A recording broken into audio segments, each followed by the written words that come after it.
రామేంద్ర అదేంటి తీసుకుంటూ బ్యానర్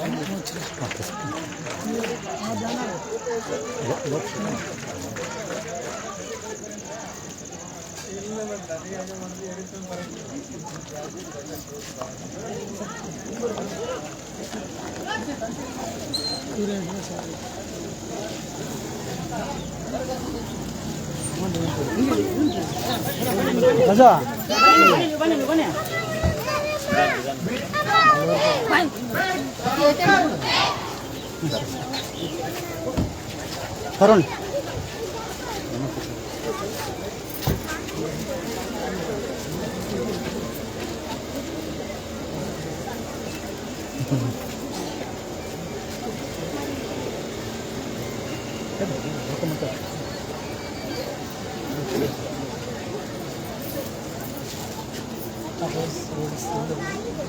रोज बार मार रोज तुम मैडम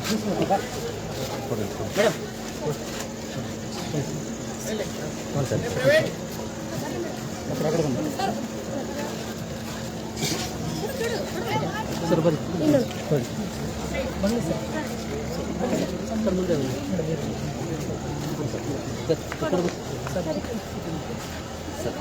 ಮುಂದೆ heartly welcome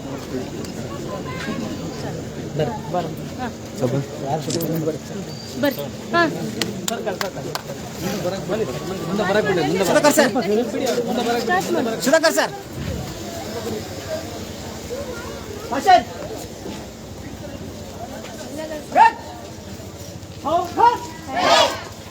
sir mike second sir पीछे मुड़ेगा पीछे मुड़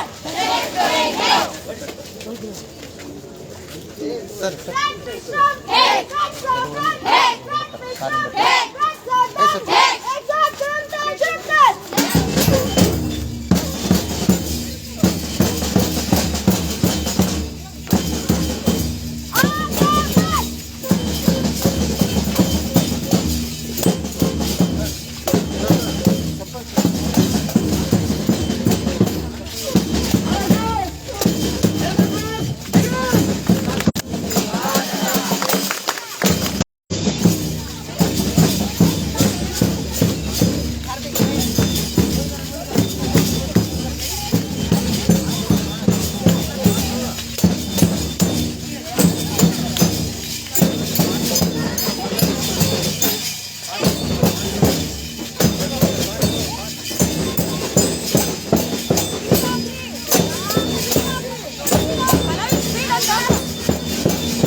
As usually, girls, boys, be fast. Go to your regular and your places. Be fast. Girls, come on. Ladies.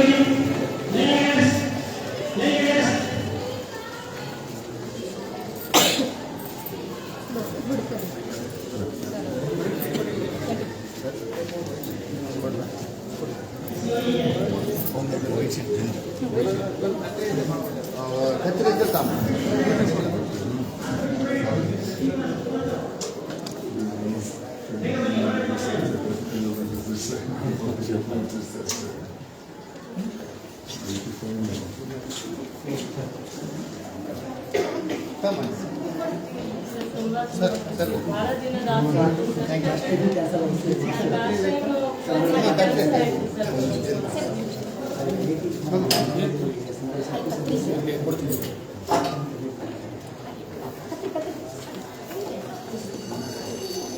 ಬಂದ್ಲೆ ಸರಿಗೆ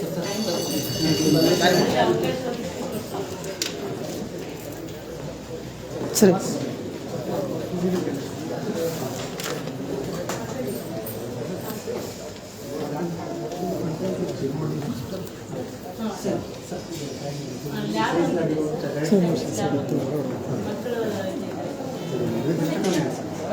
ಮೇಡಮ್ ಸರ್ ಎಲ್ಲಿ ಕೊಡಿಸ್ತಾರೆ ಸ್ವಲ್ಪ ದಾರಿ ಬಿಡಿ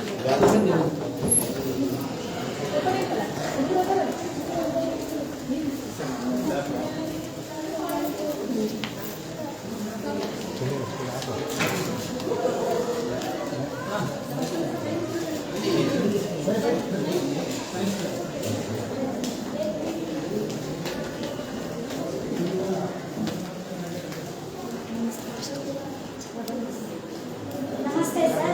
Welcome to our science lab sir.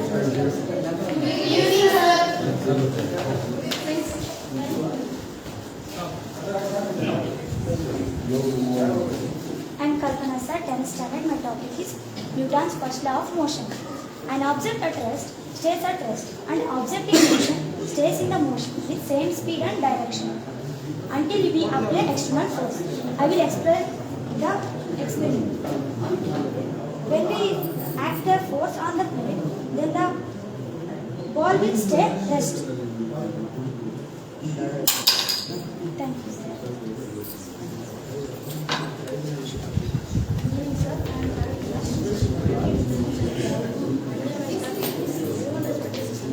Good evening, sir. First it started through gas. The gas have airline structures. It filters the air. Then it passes through the bacteria and through lungs. Last passes through alveoli. Alveoli are the connection of blood vessels. The blood vessels bring up carbon dioxide. The carbon dioxide passes through trachea and goes out through nose. Thank you.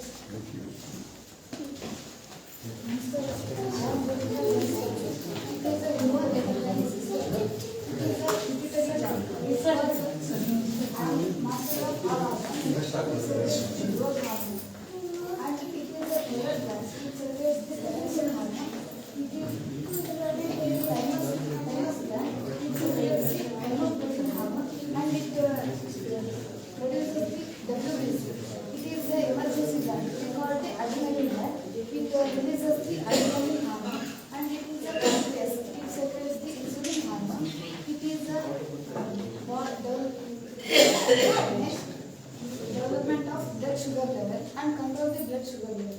It is a ovary. It is the estrogen hormone, and it is a development of helps to female, and it is a testis. It secretes the testosterone hormone, and it helps the development of male sex hormone. Thank you.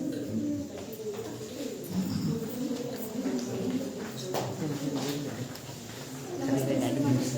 My name is Namrata. I am studying CCA Humanwa. This is the right ventricles, right atrium, left ventricles, left ventricles. Right atrium and right ventricles is transferred to the deoxygenated blood. Left atrium, left ventricles transferred to the oxygenated blood. The deoxygenated blood move the kidney after the purifications of the oxygenated blood comes to the pulmonary veins to left atrium to left ventricles to veins to aorta. Blood supply all parts of the body.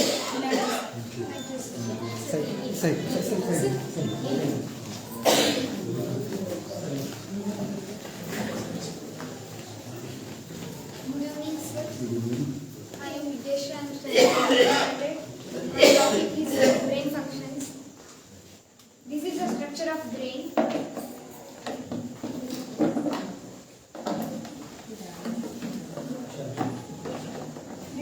structure of brain. The brain has three major parts: forebrain, midbrain, hindbrain. Forebrain is made up of cerebrum. Cerebrum is the main thinking part of our brain. It controls voluntary actions. Next major part is midbrain. Midbrain connects the forebrain and hindbrain. Midbrain controls the involuntary actions of hindbrain. And next major part is hindbrain. Hindbrain consists pons, medulla, cerebellum, sir. Medulla controls involuntary actions like vomiting, salivation, blood pressure. And next major part is cerebellum, sir. Cerebellum maintains the posture and body balance, sir. Finally, the brain is protected by bony box called cranium or skull. Thank you, sir. Last time. In Kalpana sir, 10th standard, my topic is when we burn metal, what happens? It is a magnesium ribbon. We burn the magnesium ribbon, it produces the magnesium oxide.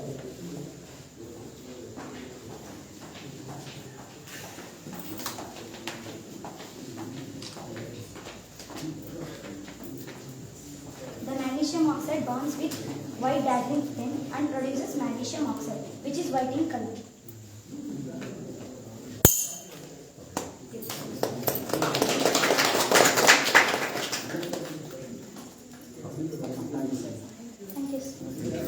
Thank you all.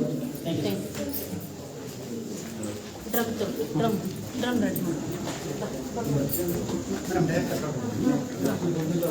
Manju drum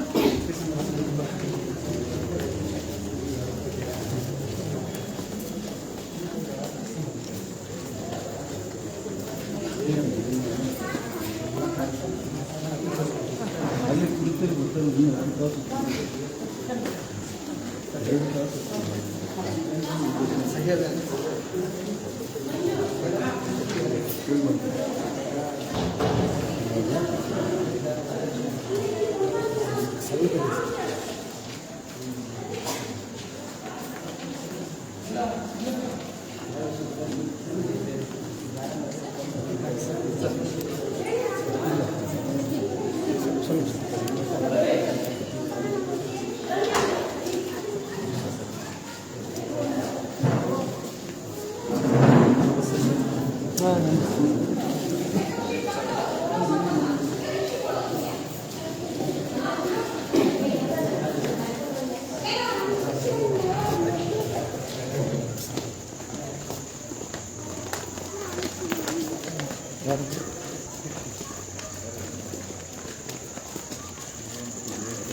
ಇನ್ನೇ ಬರೋ ಇನ್ನೇ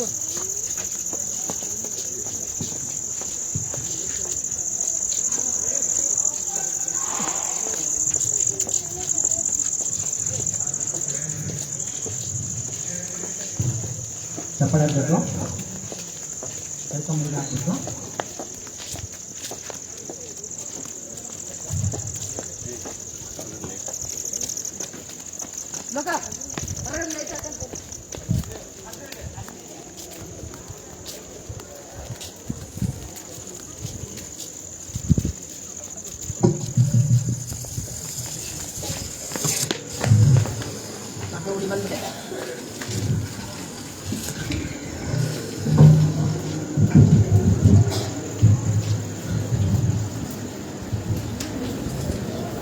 ಸ್ನೇಹಿತರನ್ನ ಜೋರಾದ ಸ್ವಾಗತ ಚಪ್ಪಾಳೆಯ ಮೂಲಕ ಈ ಒಂದು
ನಂದೇ sir.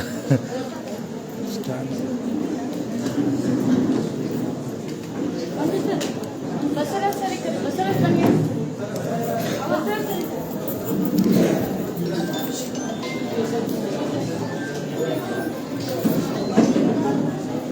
ಯಾರೋ ಮುರಿದಾರ ತಮ್ಮ.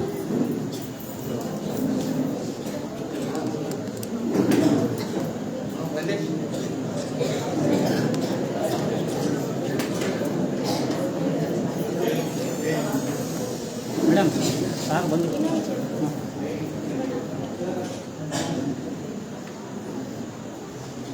ತೊಂಬೈ.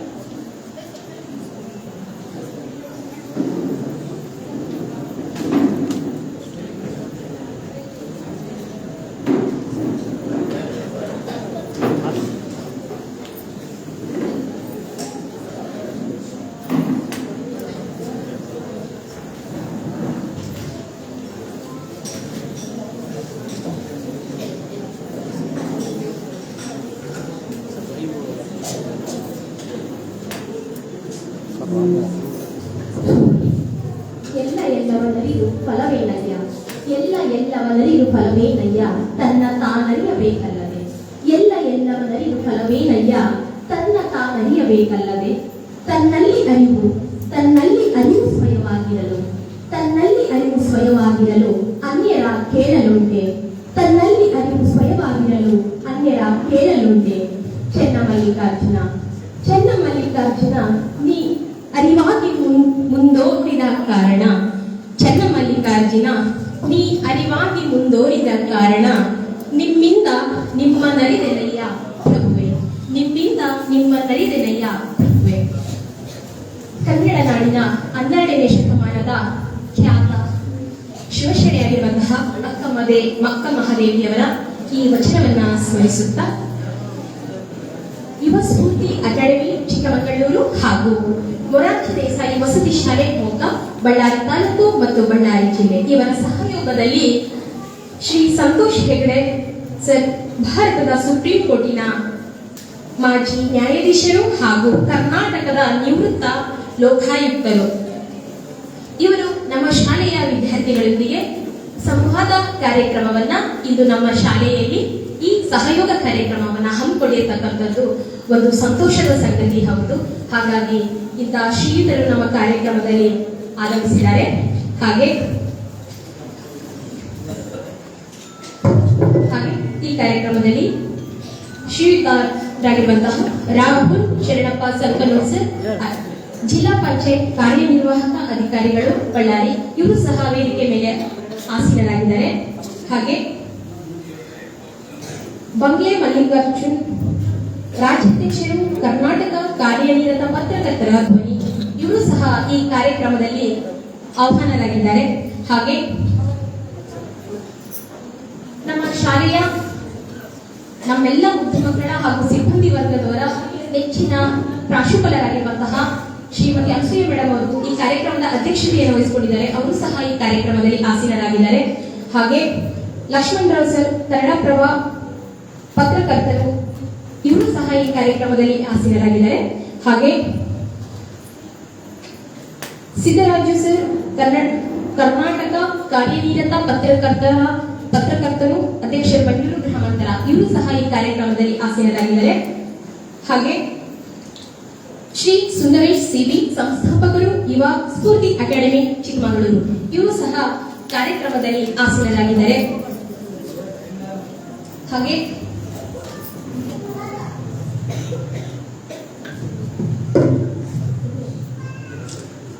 ಹಾಗೆ ನಮ್ಮ ಬಳ್ಳಾರಿ ಜಿಲ್ಲೆಯ ಕರ್ನಾಟಕ ವಸತಿ ಶಿಕ್ಷಣ ಸಂಸ್ಥೆಗಳ ಸಂಘದ ಬಳ್ಳಾರಿಯ ಜಿಲ್ಲಾ ಸಮನ್ವಯಾಧಿಕಾರಿಯಾಗಿರುವಂತಹ ಬಸವರಾಜ್ ಸರ್ ಅವರು ಸಹ ಈ ಕಾರ್ಯಕ್ರಮದಲ್ಲಿ ಆಸೀನರಾಗಿದ್ದಾರೆ. ಹಾಗೆ ಈ ಕಾರ್ಯಕ್ರಮದಲ್ಲಿ ಒಂದು ವಿದ್ಯಾರ್ಥಿಗಳ ಸಂವಾದ ಕಾರ್ಯಕ್ರಮ ಏರ್ಪಡಿಸಿರ್ತಕ್ಕಂಥದ್ದು ನಮ್ಮ ಮಕ್ಕಳ ಒಂದು ಸೌಭಾಗ್ಯ ಸರಿ ಅಂತ ಹೇಳಕ್ಕೆ ಈ ಕಾರ್ಯಕ್ರಮದಲ್ಲಿ ಹೇಳಕ್ ಇಷ್ಟಪಡ್ತೀನಿ. ಹಾಗೆ ಈ ಕಾರ್ಯಕ್ರಮವನ್ನ ನಮ್ಮ ಸನಾತನ ವಾಡಿಕೆಯಂತೆ ಪ್ರಾರ್ಥನೆಯೊಂದಿಗೆ ಈ ಕಾರ್ಯಕ್ರಮವನ್ನ ಪ್ರಾರಂಭ ಮಾಡೋಣ.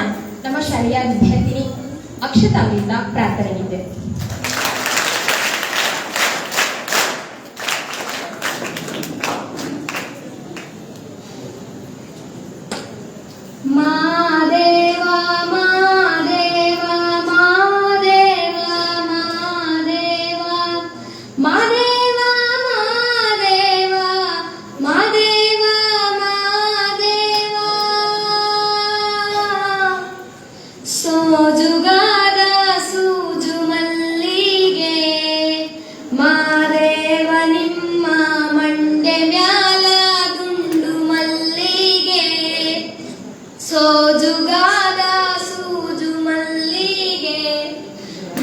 ಮಾದೇವ ನಿಮ್ಮ ಮಂಡೆ ಮ್ಯಾಲ ದುಂಡು ಮಲ್ಲಿಗೆ ಅಂದಾವರೆ ಮುಂದಾವರೆ ಮತ್ತೆ ತಾವರೆ ಪುಷ್ಪ ಚಂದಕ್ಕಿ ಮಾಲೆ ಬಿಲ್ಪತ್ರೆ ಮಾದೇವ ನಿಮ್ಗೆ ಚಂದಕ್ಕಿ ಮಾಲೆ ಬಿಲ್ಪತ್ರೆ ತುಳಿಸಿದಳವ ಮಾದಪ್ಪನ ಪೂಜೆಗೆ ಬಂದು ಮಾದೇವ ನೀವೇ ಸೋಜುಗಾದ ಸೂಜು ಮಲ್ಲಿಗೆ ಮಾದೇವ ನಿಮ್ ಮಣ್ಣೆ ಮೇಲೆ ದುಂಡು ಮಲ್ಲಿಗೆ ಬೆಟ್ಟಕ್ಕೊಂಡು ಹೋಗೋಗೆ ಹಟಿ ಹಂಬಲ ವ್ಯಾಕ ಬೆಟ್ಟದ ಮಾದೇವ ಗತಿಯೆಂದು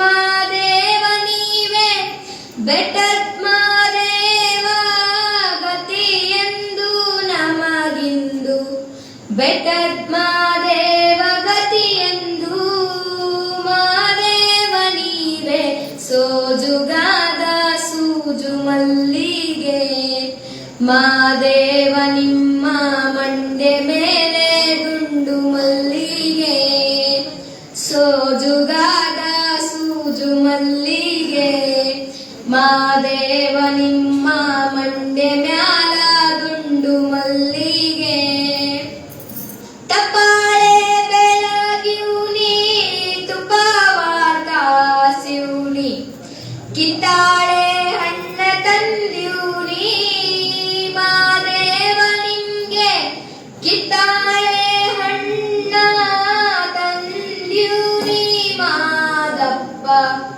ಕಿತ್ತಾಡಿ ಬರುವ ಪರಸೆಗೆ ಮಾದೇವ ನೀವೇ ಸೋಜುಗಾದ ಸೂಜು ಮಲ್ಲಿಗೆ ಮಾದೇವ ನಿಮ್ಗೆ ಮಂಡೆ ಮ್ಯಾಲ ದುಂಡು ಮಲ್ಲಿಗೆ.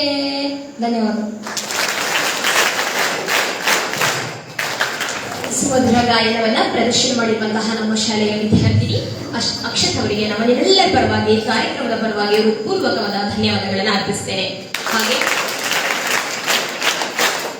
ಕನ್ನಡ ನಾಡಿನ ಶ್ರೇಷ್ಠತೆಯನ್ನ ಸಾರುವ ನಮ್ಮ ಕನ್ನಡ ನಾಡಗೀತೆಯನ್ನ ಇಂದು ಎಲ್ಲರೂ ಎದ್ದು ನಿಂತು ಗೌರವಿಸಬೇಕಾಗಿ ತಮ್ಮಲ್ಲಿ ವಿನಂತಿಯನ್ನ ಮಾಡಿಕೊಳ್ತಾ ಇದ್ದೇನೆ.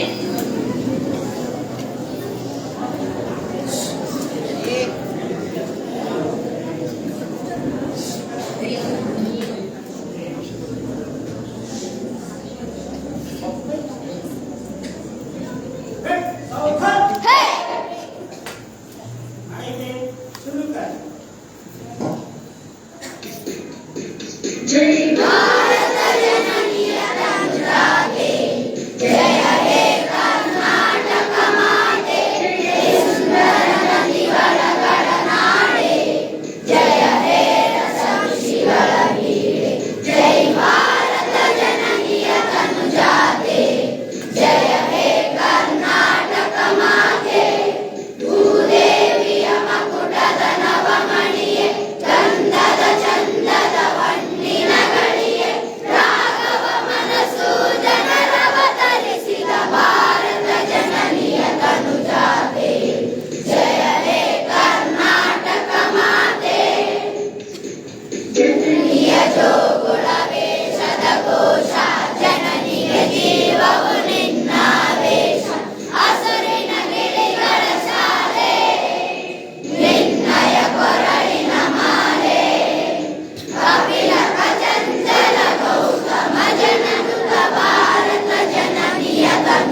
ಭಾರತ್ ಮಾತಾ ಕಿ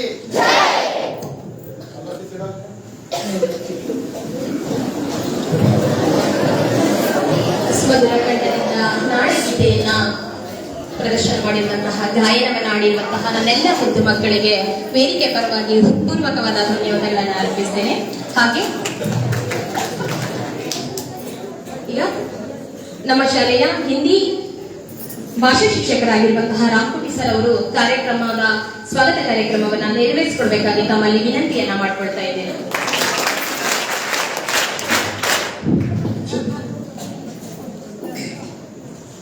ಎಲ್ಲರಿಗೂ ಶುಭ ಸಂಜೆಯ ಶುಭಾಶಯಗಳು. ತುಳಸಿದಾಸ್ ಅವರು ಒಂದು ದೋಹೆ ಹೇಳಿದ್ದಾರೆ. ಆ ದೋಹೆಯ ಮುಖಾಂತರ ಈ ಒಂದು ವೇದಿಕೆ ಮೇಲೆ ಇರತಕ್ಕಂತಹ ಗಣ್ಯರನ್ನ ಸ್ವಾಗತಿಸೋಣ. करत करत अभ्यास तो जड़पति हो तो सुजान रसरी आवत निशान सिल पर परत निशान ಈ ಒಂದು ದೋಹೆ ಹೇಳ್ತಾ ಈ ಒಂದು ಸಂಜೆಯ ಸಮಯದಲ್ಲಿ ಯುವ ಸ್ಫೂರ್ತಿ ಅಕಾಡೆಮಿ ಚಿಕ್ಕಮಗಳೂರು ಹಾಗೂ ಮೊರಾರ್ಜಿ ದೇಸಾಯಿ ವಸತಿ ಶಾಲೆ ಮೋಕ ಬಿಡಿಹಳ್ಳಿ ಇಲ್ಲಿ ನೆರವೇರಿಸಿರ್ತಕ್ಕಂತಹ ವಿದ್ಯಾರ್ಥಿಗಳೊಂದಿಗೆ ಸಂವಾದನಾ ಕಾರ್ಯಕ್ರಮ. ಈ ಒಂದು ಕಾರ್ಯಕ್ರಮದಲ್ಲಿ ವೇದಿಕೆ ಮೇಲೆ ಹಾಜರಾಗಿರ್ತಕ್ಕಂತಹ ಗಣ್ಯರನ್ನ ಸ್ವಾಗತಿಸೋಣ. ವೇದಿಕೆಯ ಮೇಲೆ ಅಲಂಕರಿಸಿರ್ತಕ್ಕಂತಹ ಮೊಟ್ಟ ಮೊದಲನೆಯ ಕಾರ್ಯಕ್ರಮದ ಉದ್ಘಾಟಕರು ಹಾಗೂ ಮುಖ್ಯ ಅತಿಥಿಗಳಾಗಿರ್ತಕ್ಕಂತಹ ನಮ್ಮ ನಿಮ್ಮ ಎಲ್ಲರ ಮೆಚ್ಚಿನ ಸರ್ ಆಗಿರ್ತಕ್ಕಂತಹ ಶ್ರೀ ಮಾನ್ಯ ಸಂತೋಷ್ ಹೆಗಡೆ ಸರ್ ಅವರನ್ನ ನಮ್ಮ ಶಾಲೆಯ ಪರವಾಗಿ ಅವ್ರನ್ನ ಹೃತ್ಪೂರ್ವಕವಾಗಿ ಸ್ವಾಗತಿಸೋಣ. ಅವರಿಗೆ ನಮ್ಮ ಶಾಲೆಯ ಸ್ವಾಗತ ಕೋರೋಣ. ಭಾರತದ ಸುಪ್ರೀಂ ಕೋರ್ಟ್ನ ಮಾಜಿ ನ್ಯಾಯಾಧೀಶರು ಹಾಗೂ ಕರ್ನಾಟಕದ ನಿವೃತ್ತ ಲೋಕಾಯುಕ್ತರಾಗಿರ್ತಕ್ಕಂಥ ಸರ್ ಅವರಿಗೆ ಸ್ವಾಗತ. Thank you sir. ಹಾಗೆ ಬಳ್ಳಾರಿ ಜಿಲ್ಲೆಯ ಕಾರ್ಯನಿರ್ವಾಹಕ ನಿರ್ದೇಶಕರು ಜಿಲ್ಲಾ ಪಂಚಾಯತ್ ಆಗಿರ್ತಕ್ಕಂತಹ ನಮ್ಮ ನಿಮ್ಮೆಲ್ಲರ ನೆಚ್ಚಿನ ಅಧಿಕಾರಿಗಳಾಗಿರ್ತಕ್ಕಂತಹ ಶ್ರೀ ಮಾನ್ಯ ರಾಹುಲ್ ಶರಣಪ್ಪ ಸಂಘೂರ್ ಸರ್ ಇವರನ್ನು ಸಹಿತ ಈ ಒಂದು ಕಾರ್ಯಕ್ರಮಕ್ಕೆ ಹೃತ್ಪೂರ್ವಕವಾಗಿ ಸ್ವಾಗತಿಸೋಣ. ಇವರಿಗೆ ಸಮಾಜ ಶಿಕ್ಷಕರು ಥ್ಯಾಂಕ್ ಯು ಸರ್. ಹಾಗೆ ಕಾರ್ಯಕ್ರಮದ ಮುಖ್ಯ ಅತಿಥಿಗಳಾಗಿರ್ತಕ್ಕಂತಹ ಮತ್ತೋರ್ವರಾಗಿರ್ತಕ್ಕಂತಹ ಈ ಒಂದು ಯುವ ಸ್ಫೂರ್ತಿ ಅಕಾಡೆಮಿಯ ಸರ್ ಆಗಿರ್ತಕ್ಕಂತಹ ಸುಂದರೇಶ್ ಸರ್ ಇವರಿಗೆ ಕೂಡ ಈ ಒಂದು ಸಂದರ್ಭದಲ್ಲಿ ಸ್ವಾಗತಿಸ್ತಾ ಇದ್ದೀನಿ. ಅವರಿಗೆ ಚಪ್ಪಾಳೆ ಮುಖಾಂತರ ಸ್ವಾಗತ ಕೋರೋಣ. ಹೂಗುಚ್ಛ ಕೊಡೋದ್ರ ಮುಖಾಂತರ ದೈಹಿಕ ಶಿಕ್ಷಕರು ಅವರಿಗೆ ಸ್ವಾಗತ ಕೊಡಬೇಕು. ಹಾಗೆ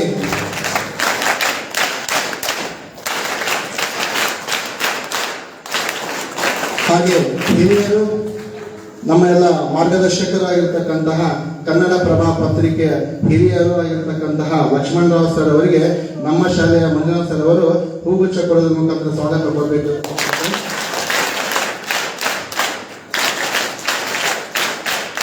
ಹಾಗೂ ರಾಜ್ಯಾಧ್ಯಕ್ಷರು ಕರ್ನಾಟಕ ಕಾರ್ಯ ಪತ್ರಕರ್ತರು ಧ್ವನಿವರ್ತಕರಾಗಿರ್ತಕ್ಕಂತಹ ಬಂಗ್ಲೆ ಮಲ್ಲಿಕಾರ್ಜುನ್ ಸರ್ ಅವರನ್ನು ಸಹಿತ ಈ ಒಂದು ಕಾರ್ಯಕ್ರಮಕ್ಕೆ ಹೃತ್ಪೂರ್ವಕವಾದ ಸ್ವಾಗತ ಕೋರ್ತಾ ಇದ್ದೀನಿ. ಅವರಿಗೆ ಹೂಗುಚ್ಚು ಕೊಡೋದ್ರ ಮುಖಾಂತರ ಸ್ವಾಗತ ಕೋರಬೇಕಂತ ವಿನಂತಿ. ನಮ್ಮ ಶಾಲೆಯ ರಾಜು ಸರ್ ಅವರು ಅವರಿಗೆ ಹೂಗುಚ್ಚು ಕೊಡೋದ್ರ ಮುಖಾಂತರ ಸ್ವಾಗತ ಕೋರಬೇಕು. ಚಪ್ಪಾಳೆ ಮುಖಾಂತರ ಸ್ವಾಗತ ಕೋರೋಣ.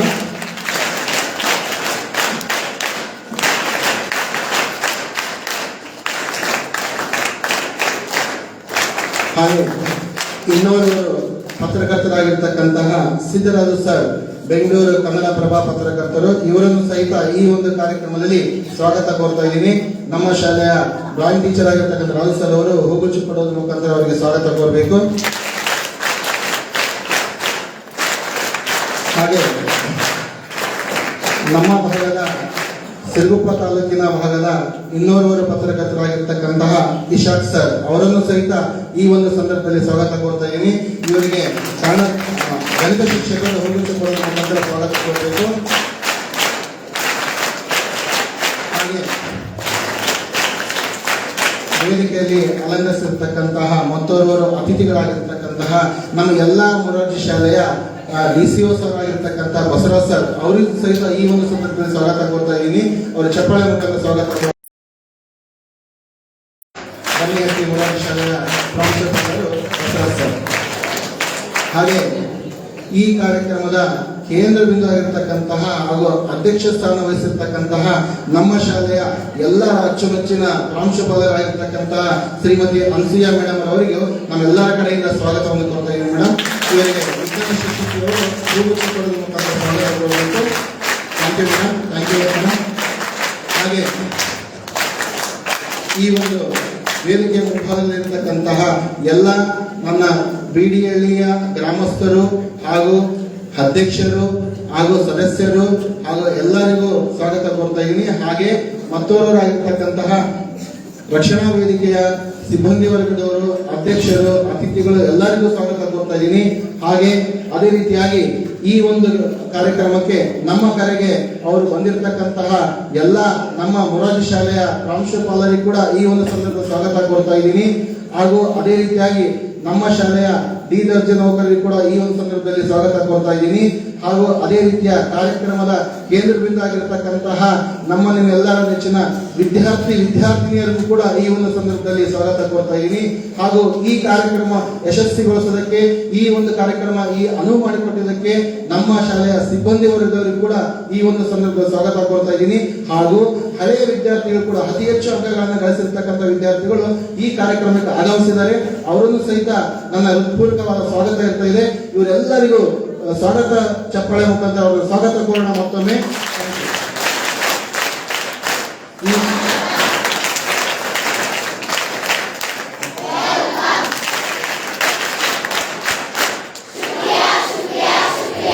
ಈ ಒಂದು ಕಾರ್ಯಕ್ರಮಕ್ಕೆ ಅತಿಥಿಗಳನ್ನ, ಗಣ್ಯರನ್ನ ಎಲ್ಲರನ್ನು ಸ್ವಾಗತಿಸಲು ಅವಕಾಶ ಮಾಡಿಕೊಟ್ಟಿರ್ತಕ್ಕಂತಹ ತಮ್ಮೆಲ್ಲರಿಗೂ ವಂದಿಸುತ್ತಾ ಈ ಒಂದು ಸ್ವಾಗತ ಭಾಷಣ ಮುಗಿಸ್ತಾ ಇದ್ದೀನಿ. ಜೈ ಹಿಂದ್, ಜೈ ಭಾರತ ಮಾತೆ.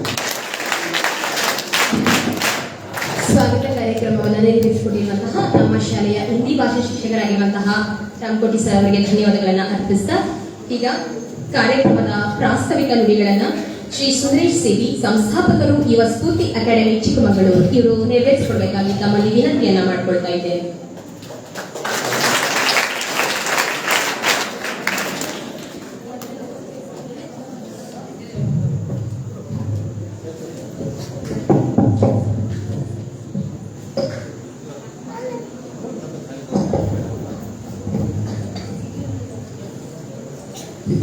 ಯುವ ಸ್ಫೂರ್ತಿ ಅಕಾಡೆಮಿ ಮತ್ತು ಮೊರಾರ್ಜಿ ದೇಸಾಯಿ ವಸತಿ ಶಾಲೆ ಮೋಕ ಏನಿವತ್ತು ವಿದ್ಯಾರ್ಥಿಗಳೊಂದಿಗೆ ಸಂವಾದ ಕಾರ್ಯಕ್ರಮವನ್ನು ಹಮ್ಮಿಕೊಂಡಿದ್ದೇವೆ. ಈ ಒಂದು ಕಾರ್ಯಕ್ರಮಕ್ಕೆ ಮುಖ್ಯ ಅತಿಥಿಗಳಾಗಿರ್ತಕ್ಕಂಥ ನಮ್ಮ ಸಂತೋಷ್ ಹೆಗಡೆ ಸಾಹೇಬರು ಹಾಗೂ ಈ ಒಂದು ಮೊರಾರ್ಜಿ ಶಾಲೆಯ ಪ್ರಿನ್ಸಿಪಾಲ್ ಮೇಡಮ್ ಅವರಾದಂಥ, ನನ್ನ ನೆಚ್ಚಿನ ಮಾರ್ಗದರ್ಶಕರು ಆದಂಥ ಅನ್ಸೂಯ ಮೇಡಮ್ ಅವರು ಹಾಗೂ ರಾಹುಲ್ ಸರ್ ಅವರು, ಸಿಒ ಜಿಲ್ಲಾ ಪಂಚಾಯತ್ ಅವರು, ಹಾಗೂ ಇಸರ್ ರಾಜ್ಯಾಧ್ಯಕ್ಷರು, ಪತ್ರಕರ್ತರ ಉಪಾಧ್ಯಕ್ಷರು ಸರ್ ಅವರು, ಮತ್ತು DCO ಬಸವರಾಜ್ ಸರ್ ಅವರು, ಮಂಗ್ಲೆ ಮಲ್ಲಿಕಾರ್ಜುನ್ ಸರ್ ಅವರೇ, ಹಾಗೂ ಜಗಳೂರು ಲಕ್ಷ್ಮಣರಾವ್ ಸರ್ ಅವರೇ, ಸಿದ್ದರಾಜ್ ಸರ್ ಅವರೇ, ವೇದಿಕೆ ಮೇಲೆ ನಾವು ಗಣ್ಯರು ಆಗಮಿಸಿದ ಎಲ್ಲರಿಗೂ ಮತ್ತೊಮ್ಮೆ ಹೃದಯಪೂರ್ವಕ ಅಭಿನಂದನೆ ಸಲ್ಲಿಸುತ್ತಾ ನನ್ನ ಒಂದು ಪ್ರಾಸ್ತಾವಿಕ ನುಡಿಯನ್ನು ನಾನು ಪ್ರಾರಂಭ ಮಾಡಿದೆ. ಮೊದಲನೇದಾಗಿ ಈ ಕಾರ್ಯಕ್ರಮವನ್ನು ಇಷ್ಟು ಚೆನ್ನಾಗಿ ಮಾಡೋದಕ್ಕೆ ಸುಮಾರು ಒಂದು 2-3 ತಿಂಗಳಿಂದನೂ ಕೂಡ ಅತಿ ಹೆಚ್ಚು ಶ್ರಮಪಟ್ಟು ನಮ್ಮ ಕಾರ್ಯಕ್ರಮ ಆಗಲೇಬೇಕು ಅಂತ ಹೇಳ್ಬಿಟ್ಟು ಪಣ ತೊಟ್ಟು ಶ್ರಮಿಸಿದಂಥ ನಮ್ಮ ಅನ್ಸೂಯ ಮೇಡಮ್ ಅವರಿಗೆ ನಾವೆಲ್ಲರೂ ಕೂಡ ಇವತ್ತು ಸಂತೋಷ ಹೆಗ್ಡೆಯವರನ್ನ ಕಣ್ತುಂಬಿಕೊಳ್ಳೋದಕ್ಕೆ ಅವರು ಕೂಡ ಮುಖ್ಯ ಕಾರಣ. ಅಕಾಡೆಮಿ ಪರವಾಗಿ ಮತ್ತು ಇಲಾಖೆ ಪರವಾಗಿ ಹೃದಯಪೂರ್ವಕ ಅಭಿನಂದನೆಗಳನ್ನು ಸಲ್ಲಿಸಬೇಕು.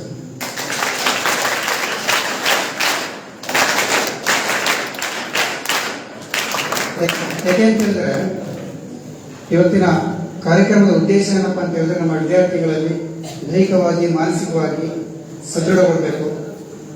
ಅದ್ರ ಜೊತೆಯಲ್ಲಿ ಈ ಒಂದು ಭ್ರಷ್ಟಾಚಾರವನ್ನು ನಿರ್ಮೂಲನೆ ಮಾಡೋದಕ್ಕೆ ನೀವು ಕೂಡ ಸಹಕಾರಿಯಾಗಿರ್ತೀವಿ. ಹಾಗಾಗಿ ಮುಂದಿನ ನಿರ್ಮಾಣಗಳಲ್ಲಿ ನೀವು ಕೂಡ ಒಬ್ಬ ಸಂತೋಷ್ ಹೆಗಡೆ ಸರ್ ಆಗ್ಬೋದು, ಅನ್ಸೂಯ ಮೇಡಮ್ ಅವರು ಆಗ್ಬೋದು ಅಲ್ವಾ, ನಿಮ್ಮಲ್ಲಿ ಒಬ್ಬರು ಬಂಗ್ಲೆ ಸರ್ ಆಗ್ಬೋದು, ಒಳ್ಳೆ ಪತ್ರಕರ್ತರಾಗಿ ಕಾರ್ಯನಿರ್ವಹಿಸಂತ ಆಗ್ಬೋದು. ಇಷ್ಟೆಲ್ಲ ನಿಮ್ಮಲ್ಲಿ ಏನಾಗ್ತೀರ ಅಂತ ಗೊತ್ತಾಗಲ್ಲ. ನೀವೇನಾಗ್ತೀರ ಅಂತ ಮುಂದೆ ಕಲಂ ಹೇಳ್ತಾ ಇರೋದು, ನಾವು ಕನಸು ಕಾಣೋದು ಹೇಗೆ ಕಾಣಬೇಕು? ಚಿಕ್ಕದಾಗ ಕಾಣ್ಬೇಕು, ದೊಡ್ಡದಾಗ ಕಾಣಬೇಕು? ದೊಡ್ಡದಾಗಿ ಕಾಣಬೇಕು. ಆಗ ನಾವು ಏನು ಮಾಡ್ಬೇಕಪ್ಪ ಅಂತ ಹೇಳಿದ್ರೆ ಫಸ್ಟ್ ನಮ್ಮ ಪೋಷಕರ ನೋಡ್ಬೇಕು. ಪೋಷಕರ ನೋಡಿದ್ರೆ ನೀವು ಏನಾಗ್ತೀರಾ ಅಂತ ಹೇಳಿದ್ರೆ ವೇದಿಕೆ ಸಾಲಿನಲ್ಲೊಬ್ರು ನೀವು ಹೋಗ್ತೀರಾ. ಏನಾಗ್ತೀರಾ? ವೇದಿಕೆ ಮೇಲೆ ಸಾಲಲ್ಲಿ ಏನು ಕೂತಿ ಅದರಲ್ಲೊಬ್ರು ನೀವು ಹೋಗ್ತೀರಾ. ಯಾಕೆಂತೇಳಿ ನಾನು ಕೂಡ ಮೊರಾರ್ಜಿ ಹಳೆ ವಿದ್ಯಾರ್ಥಿ. ನಾನು ಕೂಡ ನಿಮಗೆ ಮೊರಾರ್ಜಿ ಶಾಲೆಗೆ ಹೋಗ್ಬಿಟ್ಟು ಇವತ್ತು ಯುವ ಸ್ಫೂರ್ತಿ ಅಕಾಡೆಮಿ ಅಂತಕ್ಕಂಥದ್ದಕ್ಕೆ ಒಂದು ಪ್ರೆಸಿಡೆಂಟ್ ಆಗಿ ಹೊರಡ್ಕೊಳ್ತಿದ್ದೀನಿ. ಇನ್ನೊಂದು ಖುಷಿ ವಿಚಾರ ಏನಪ್ಪಾ ಅಂತ ಹೇಳಿದ್ರೆ, ನಿಮ್ಮ ಶಾಲೆಗೆ ಇವತ್ತು ಈ ಪಂಚಪಾಂಡವರು ಬಂದಷ್ಟೇ ಖುಷಿ ಆಗ್ತದೆ ನನಗೆ. ಯಾಕೆ ಅಂತ ಹೇಳಿದ್ರೆ, ನಮ್ಮ ಕರ್ನಾಟಕ ರಾಜ್ಯದಲ್ಲಿ ಮೊರಾರ್ಜಿ ಪ್ರಿನ್ಸಿಪಾಲ್ಗಳಲ್ಲಿ ನಮ್ಮ ಸಂತೋಷ ಹೆಗಡೆ ಸರಿಂದ ಯಾರಾದರೂ ಒಬ್ರು 5 ಸಲ ಸನ್ಮಾನ ಮಾಡಿಸ್ಕೊಳ್ತಾರೆ ಅಂತ ಹೇಳಿದ್ರೆ ಅದು ನಮ್ಮ ಏಕೈಕ ಸಿಮ್ಮಿಣಿ ಅಂದ್ರೂ ತಪ್ಪಾಗಲ್ಲ, ನಮ್ಮ ಹನ್ಸೆ ಮೇಡಮ್ ಅವರು. ನಾನು 2019ರಲ್ಲಿ ನಾನು ಇಲ್ಲಿ ಬಂದಂಥ ಟೈಮಲ್ಲಿ ಬಳ್ಳಾರಿ ಸಾಕಷ್ಟು ಮೊರಾರ್ಜಿ ಶಾಲೆಗಳು ಸುಮಾರು 22 ಡಿಸ್ಟಿಕ್ ಎಲ್ಲ ಮೊರಾರ್ಜಿ, ಬೆಳಗಾವಿ, ತುಮಕೂರು, ನಮ್ಮ ಬಳ್ಳಾರಿ ಟೈಗರ್ ಅಂತಾನೆ ಕೂಡ ಕರೀತಾರೆ ಅನ್ಸುತ್ತೆ ಮೇಡಮ್ ಅವ್ರನ್ನ. ಅಷ್ಟೊಂದು ಪ್ರಾಮುಖ್ಯತೆನ ತಗೊಂಡಿದೆ. ಎಲ್ಲರೂ ಕೂಡ ಉತ್ತಮವಾಗಿ ಗಳಿಸ್ಕೊಂಡು ಇಷ್ಟೆಲ್ಲ ನಾನು 4-5 ವರ್ಷದ ಹಿಂದೆ ಬಂದಾಗ ಇಲ್ಲಿ ಮರ ಗಿಡಗಳು ಏನೇನು ಇರಲಿಲ್ಲ. ಇವತ್ತು ನಮ್ಮ ಚಿಕ್ಕಮಗಳೂರಿನ ಮಲೆನಾಡ ವಾತಾವರಣವನ್ನ ಕ್ರಿಯೇಟ್ ಮಾಡಿದ್ದೀವಿ. ಎಲ್ಲರೂ ಕೂಡ ಸಿಬ್ಬಂದಿಯವರು, ಈ ವಾರ್ಡದವರು ಎಲ್ಲ ನಮ್ಮ ಪ್ರತಿಯೊಬ್ಬರು ಈ ಡಿ ಗ್ರೂಪ್ ಇದ್ದಾರೆ, ಪ್ರತಿಯೊಬ್ಬರು ಕೂಡ ಎಫರ್ಟ್ ಆಗಿ ಇವತ್ತೇನು ಮಾಡಿದ್ದೀರಾ, ಬಳ್ಳಾರಿ ಜಿಲ್ಲೆ ನಮ್ಮ ಚಿಕ್ಕಮಗಳೂರು ಜಿಲ್ಲೆಗಿಂತ ಕಡಿಮೆ ಇಲ್ಲ ಮಲೆನಾಡಾಗಿದೆ ಅಂತ ಹೇಳ್ಬಿಟ್ಟು ನೀವು ಕಂಡುಬಂದೆ. ಕೊನೆಯದಾಗಿ ಏನು ಹೇಳ್ತೀನಪ್ಪ ಅಂತ ಹೇಳಿದ್ರೆ, ನೀವೆಲ್ಲರೂ ಕೂಡ ಅತ್ಯುತ್ತಮ ರೀತಿಯಲ್ಲಿ ನಮ್ಮ ಮೊರಾರ್ಜಿ ಶಾಲೆಗೆ ಹೋಗ್ಬಿಟ್ಟು ಒಳ್ಳೆ ಅಂಕಗಳನ್ನು ತಗೊಳ್ಳೋದ್ರ ಜೊತೆ ವ್ಯಕ್ತಿತ್ವವನ್ನು ಕೂಡ ಸರಿಯಾದ ರೀತಿಯಲ್ಲಿ ನೀವು ರೂಪಿಸ್ಕೊಂಡಿದ್ದೀರಿ. ಆದರೆ 100% ನೀವು ಸಕ್ಸಸ್ನ ಕಂಡೇ ಕಾಣ್ತೀರಾ ಅಂತ ಹೇಳ್ಬಿಟ್ಟು ನನ್ನೆರಡು ಪ್ರಾಸ್ತಾವಿಕ ನುಡಿಯನ್ನು. Thank you.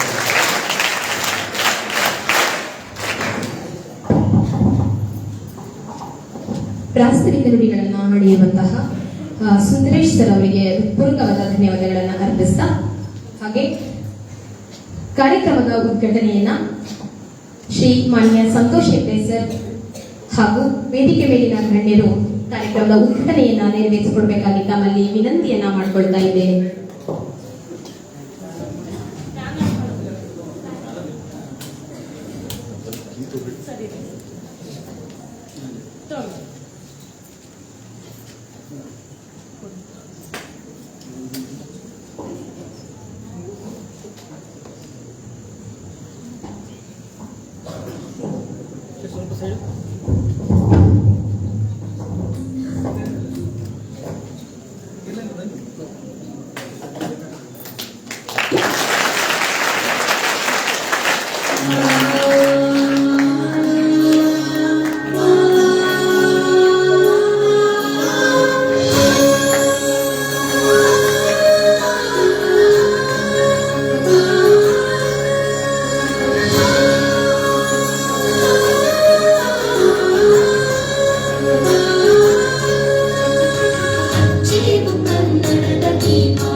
ಹಣತೆ ಕಿರಿಯದಾದರೇನು ಬೆಳಕು ಬೀರುವ ಶಕ್ತಿ ಹಿರಿದಲ್ಲವೇ?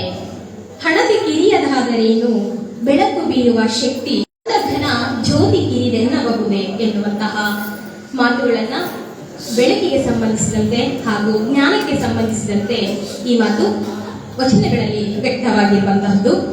ಉದ್ಘಾಟನಾ ಕಾರ್ಯಕ್ರಮವನ್ನು ನೆರವೇರಿಸಿಕೊಟ್ಟಂತಹ ಶ್ರೀಯುತರಿಗೆ ಧನ್ಯವಾದಗಳನ್ನು ಅರ್ಪಿಸ್ತಾ, ಇದೀಗ ನಮ್ಮ ಶಾಲೆಯ ನಮ್ಮ ನೆಚ್ಚಿನ ಪ್ರಾಂಶುಪಾಲರ ಬಹುದೊಡ್ಡ ಕನಸು ಏನು ಅಂತಂದ್ರೆ, ನಮ್ಮ ವಿದ್ಯಾರ್ಥಿಗಳ ಜೊತೆಗೆ ಸಂತೋಷ್ ಹೆಗ್ಡೆ ಸರ್ ಅವರ ಒಂದು ಸಂವಾದ ಕಾರ್ಯಕ್ರಮ ಇಟ್ಕೋಬೇಕು ಅನ್ನೋದು ಬಹುಶಃ ತಿಂಗಳ ಒಂದು ಕನಸು. ಆಗಸ್ಟ್ ಅಲ್ಲಿನೇ ನಮ್ಮ ಸರ್ ಹೇಳ್ಬೇಕು ಅಂದ್ರೆ ಅವ್ರಿಗೆ ಎಷ್ಟು ಉತ್ಸಾಹ ಅಂದ್ರೆ, ಸಂತೋಷ್ ಸರ್ ಇಲ್ಲಿ ಕರೆಸ್ಬೇಕು, ನಮ್ಮ ಶಾಲೆಗೆ ಒಂದು ಪ್ರೋಗ್ರಾಮ್ ಮಾಡಬೇಕು, ವಿದ್ಯಾರ್ಥಿಗಳೊಂದಿಗೆ ಮಾತಾಡಿಸ್ಬೇಕು ಅನ್ನೋದೇ ಅವ್ರ ತಲೆಯಲ್ಲಿ ಇದ್ದಿದ್ದು. ಸತತವಾಗಿ 1 ತಿಂಗಳು ಅವರ ತಲೆಯಲ್ಲಿ ಓಡಾಡ್ತಿದ್ದ ಏನಾದ್ರು ಒಂದು ಚಿಕ್ಕ ಹುಳ ಅಂತೀವಲ್ಲ, ಅದು ಏನಾದ್ರೂ ಇತ್ತು ಅಂದ್ರೆ ಅದು ಸಂತೋಷ್ ಸರ್ ಹೆಸರು. ಯಾಕೆ ಅಂತಂದ್ರೆ ಅವರು ಸೆಪ್ಟೆಂಬರ್ 3ನೇ ತಾರೀಕಿಗೆ ಒಂದು ಡೇಟ್ ಫಿಕ್ಸ್ ಆಗಿತ್ತು ನಮ್ ಶಾಲೆಗೆ ಬರ್ಬೇಕಂತ. ನಾವೆಲ್ಲ ಇನ್ವಿಟೇಷನ್ ರೆಡಿ ಮಾಡಿದ್ವಿ. ಆಕ್ಚುಲಿ ಮೇಡಮ್ ನಮ್ಮನ್ನ 3 ದಿನ ಬಿಡ್ಲಿಲ್ಲ, ಸಂಜೆ 7 ಗಂಟೆವರೆಗೂ ಬಿಡ್ಲಿಲ್ಲ. ನೀವು ಕುಂದಿರ್ಸ್ಕೊಂಡು ಬ್ಯಾನರ್ ಹೆಂಗ್ ರೆಡಿ ಮಾಡ್ಬೇಕು, ಎಲ್ಲ ಹೆಂಗ್ ಇನ್ವಿಟೇಷನ್ ಎಲ್ಲ ಹೆಂಗ್ ರೆಡಿ ಮಾಡ್ಬೇಕು ಅಂತಕ್ಕಂಥದ್ದು ತುಂಬಾ ಕಾತುರದಿಂದ ಕುತೂಹಲದಿಂದ ನಮ್ಮಲ್ಲೆಲ್ಲರೂ ನಿಲ್ಸ್ಕೊಂಡು ನಮ್ಮ ಸಿಬ್ಬಂದಿ ವರ್ಗದವ್ರನ್ನ ಅದೇ ಒಂದು ಎಲ್ಲಾ ಕಾರ್ಯಕ್ರಮಗಳನ್ನ ಹೇಗೆ ನೆರವೇರಿಸಬೇಕು ಸ್ಟೇಜ್ ಅಲ್ಲಿ ಆ ಕಡೆ ಎಲ್ಲ ಪ್ರತಿಯೊಂದನ್ನ ನಮ್ಮ ಮುಂದೆ ಡಿಸ್ಕಸ್ ಮಾಡ್ತಿದ್ರು. ಸೊ ಅಂತ ಭಾಗ್ಯ ಸಿಗ್ಲಿಲ್ಲ ಅಂತಕ್ಕಂಥದ್ದು ಅವರು ತುಂಬಾ ಹತಾಶೆಗೊಳಗಾದ್ರು. ಅದು ಆಗ್ಲೂ ನಾವು ಕೂಡ ಬೇಜಾರಾಗ್ಬೇಡಿ ಮೇಡಮ್ ಅಂತ ಹೇಳಿದ್ವಿ. ಅದು ಏನೋ ಗೊತ್ತಿಲ್ಲ. ತಾನೊಂದು ಬಗೆದರೆ ದೈವ ಒಂದು ಬಗೆತದೆ ಅಂತ ಹೇಳ್ತಾರೆ. ಆದ್ರೆ ತಾನು ಬಗೆದಿದ್ದು ಅದೇ, ದೈವ ಬಗೆದಿದ್ದು ಅದೇ ಅನ್ನೋದಕ್ಕೆ ಈ ದಿನ ಸಾಕ್ಷಿಯಾಗಿದೆ. ತುಂಬಾ ಸಂತೋಷ ಆಗಿದೆ. ಹಾಗಾಗಿ ಕಾರ್ಯಕ್ರಮದ ಉದ್ಘಾಟಕರ ನುಡಿಗಳನ್ನ ಶ್ರೀಧರ ಸಂತೋಷ್ ಶೆಟ್ಟಿ ಸರ್ ಅವರು ಉದ್ಘಾಟಕರ ನುಡಿಗಳನ್ನ ಆಡ್ಬೇಕಾಗಿ ತಮ್ಮಲ್ಲಿ ವಿನಂತಿಯನ್ನ ಮಾಡ್ಕೊಳ್ತಾ ಇದ್ದೇನೆ.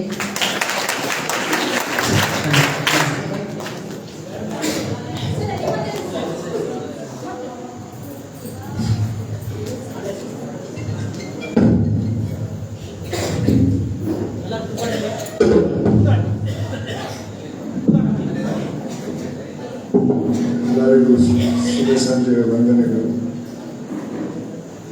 ಈ ಒಂದು ಸುಂದರ ಕಾರ್ಯಕ್ರಮದ ಅಧ್ಯಕ್ಷತೆಯನ್ನು ವಹಿಸಿರುವಂತಹ ಶ್ರೀಮತಿ ಅನುಸೂಯ ಕೆ ಅವರೇ, ವೇದಿಕೆಯಲ್ಲಿ ಆಸೀನರಾಗಿ ಪ್ರಸ್ತಾವಿಕ ನುಡಿಯನ್ನು ನಡೆದಂತಹ ಶ್ರೀ ಸುಂದರೇಶ್ ಸಿವಿ ಅವರೇ, ವೇದಿಕೆಯಲ್ಲಿ ಆಸೀನರಾಗಿರುವಂತಹ ರಾಹುಲ್ ಶರಣಪ್ಪ ಸಂತನೂರ್ ಅವರೇ, IAS ಅಧಿಕಾರಿ,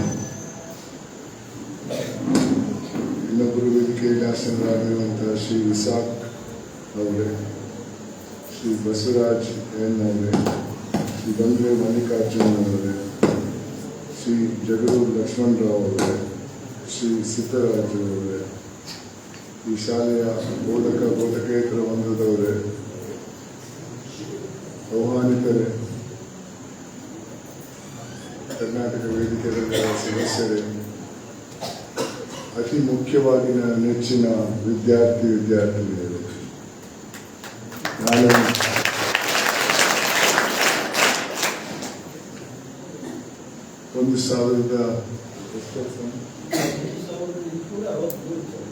ಇದು 1863ನೇ ಶಾಲಾ ಕಾಲೇಜಿನ ಕಾರ್ಯಕ್ರಮದಲ್ಲಿ ನಾನು ಭಾಗವಹಿಸುವುದು.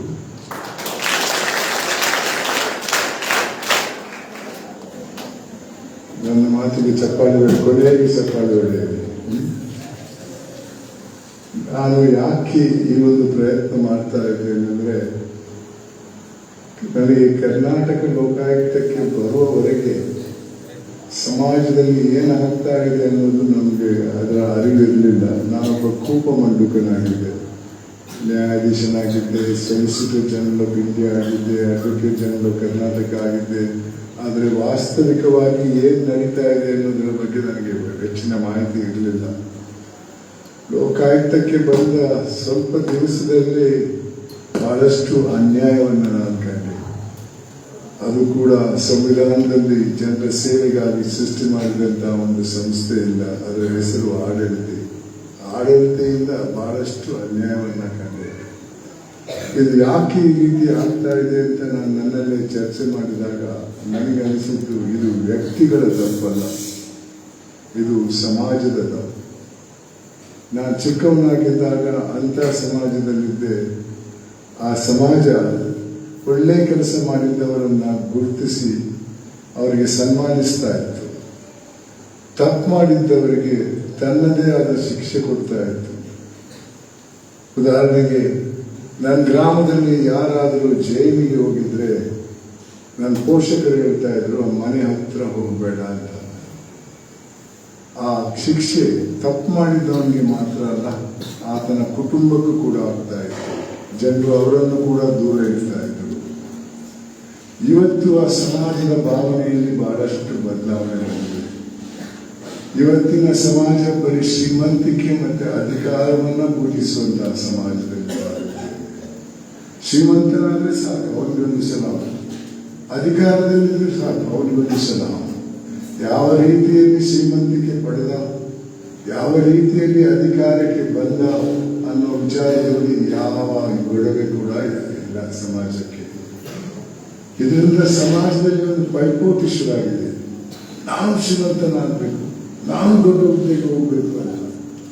ಹೌದು, ಶ್ರೀಮಂತನಾಗುವುದರಲ್ಲಿ ಏನು ತಪ್ಪಿಲ್ಲ, ದೊಡ್ಡ ಹುದ್ದೆಗೆ ಹೋಗುವುದರಲ್ಲಿ ಏನು ತಪ್ಪಿಲ್ಲ.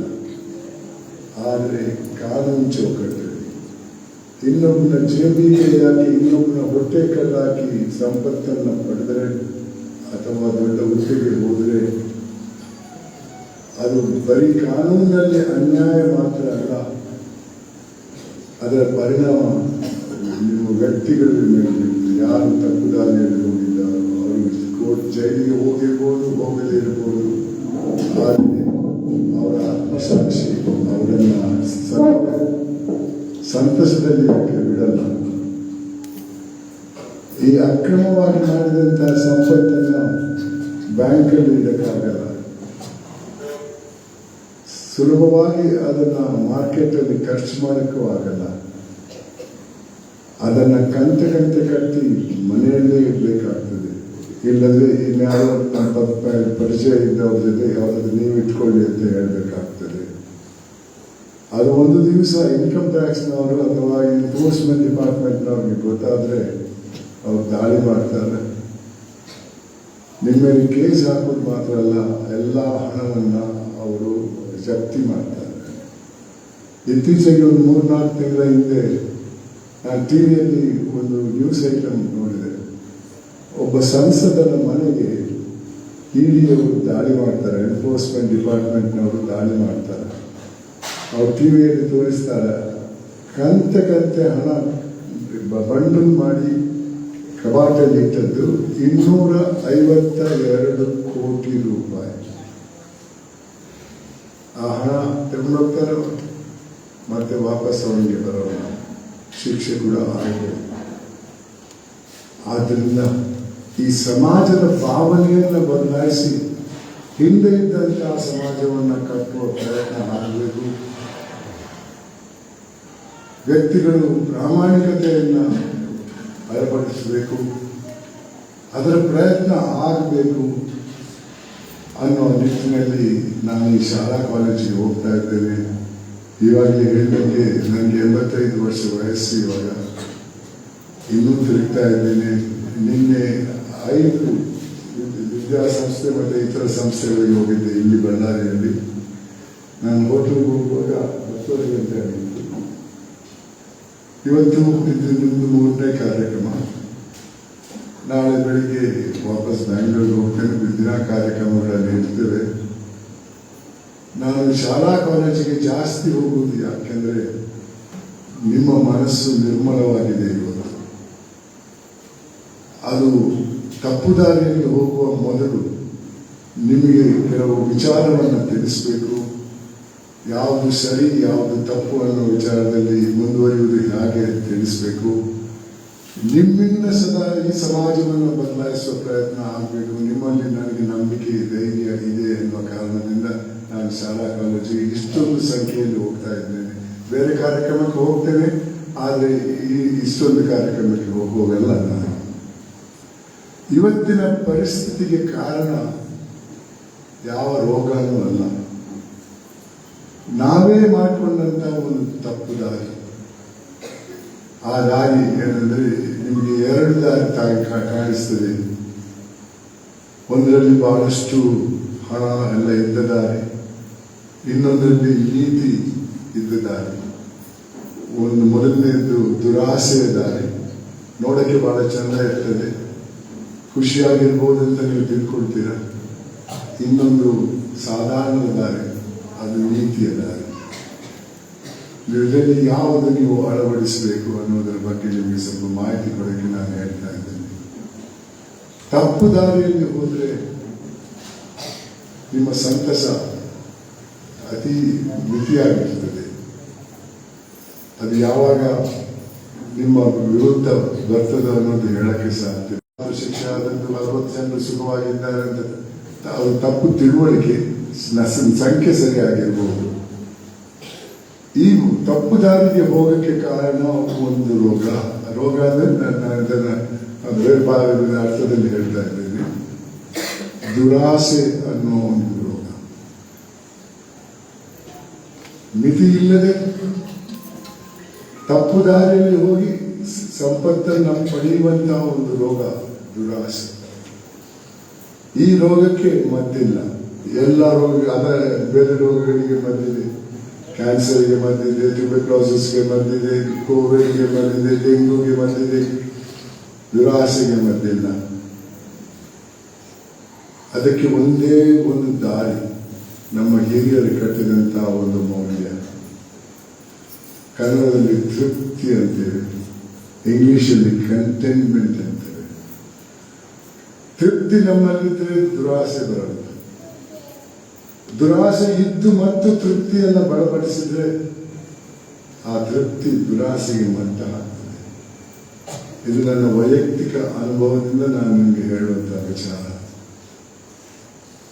ನನಗೂ ನಾನು ಬೇಕಾದ ಸಂಪಾದನೆ ಮಾಡಿದ್ದೇನೆ. ನಿವೃತ್ತನಾದ ನಂತರ ನಾನು ಆರ್ಬಿಟ್ರೇಷನ್ ಮಾಡ್ತಾ ಇದ್ದೆ, ಅದರಲ್ಲಿ ಸಂಪತ್ತು ಬಂದಿದೆ. ಆದರೆ ನನ್ನ ಯಾವುದೇ ವ್ಯಕ್ತಿಯಲ್ಲಿ ನಾನು ₹1 ವಂಚನೆ ಅಥವಾ ₹1 ಲಂಚ ತಗೊಂಡಿಲ್ಲ.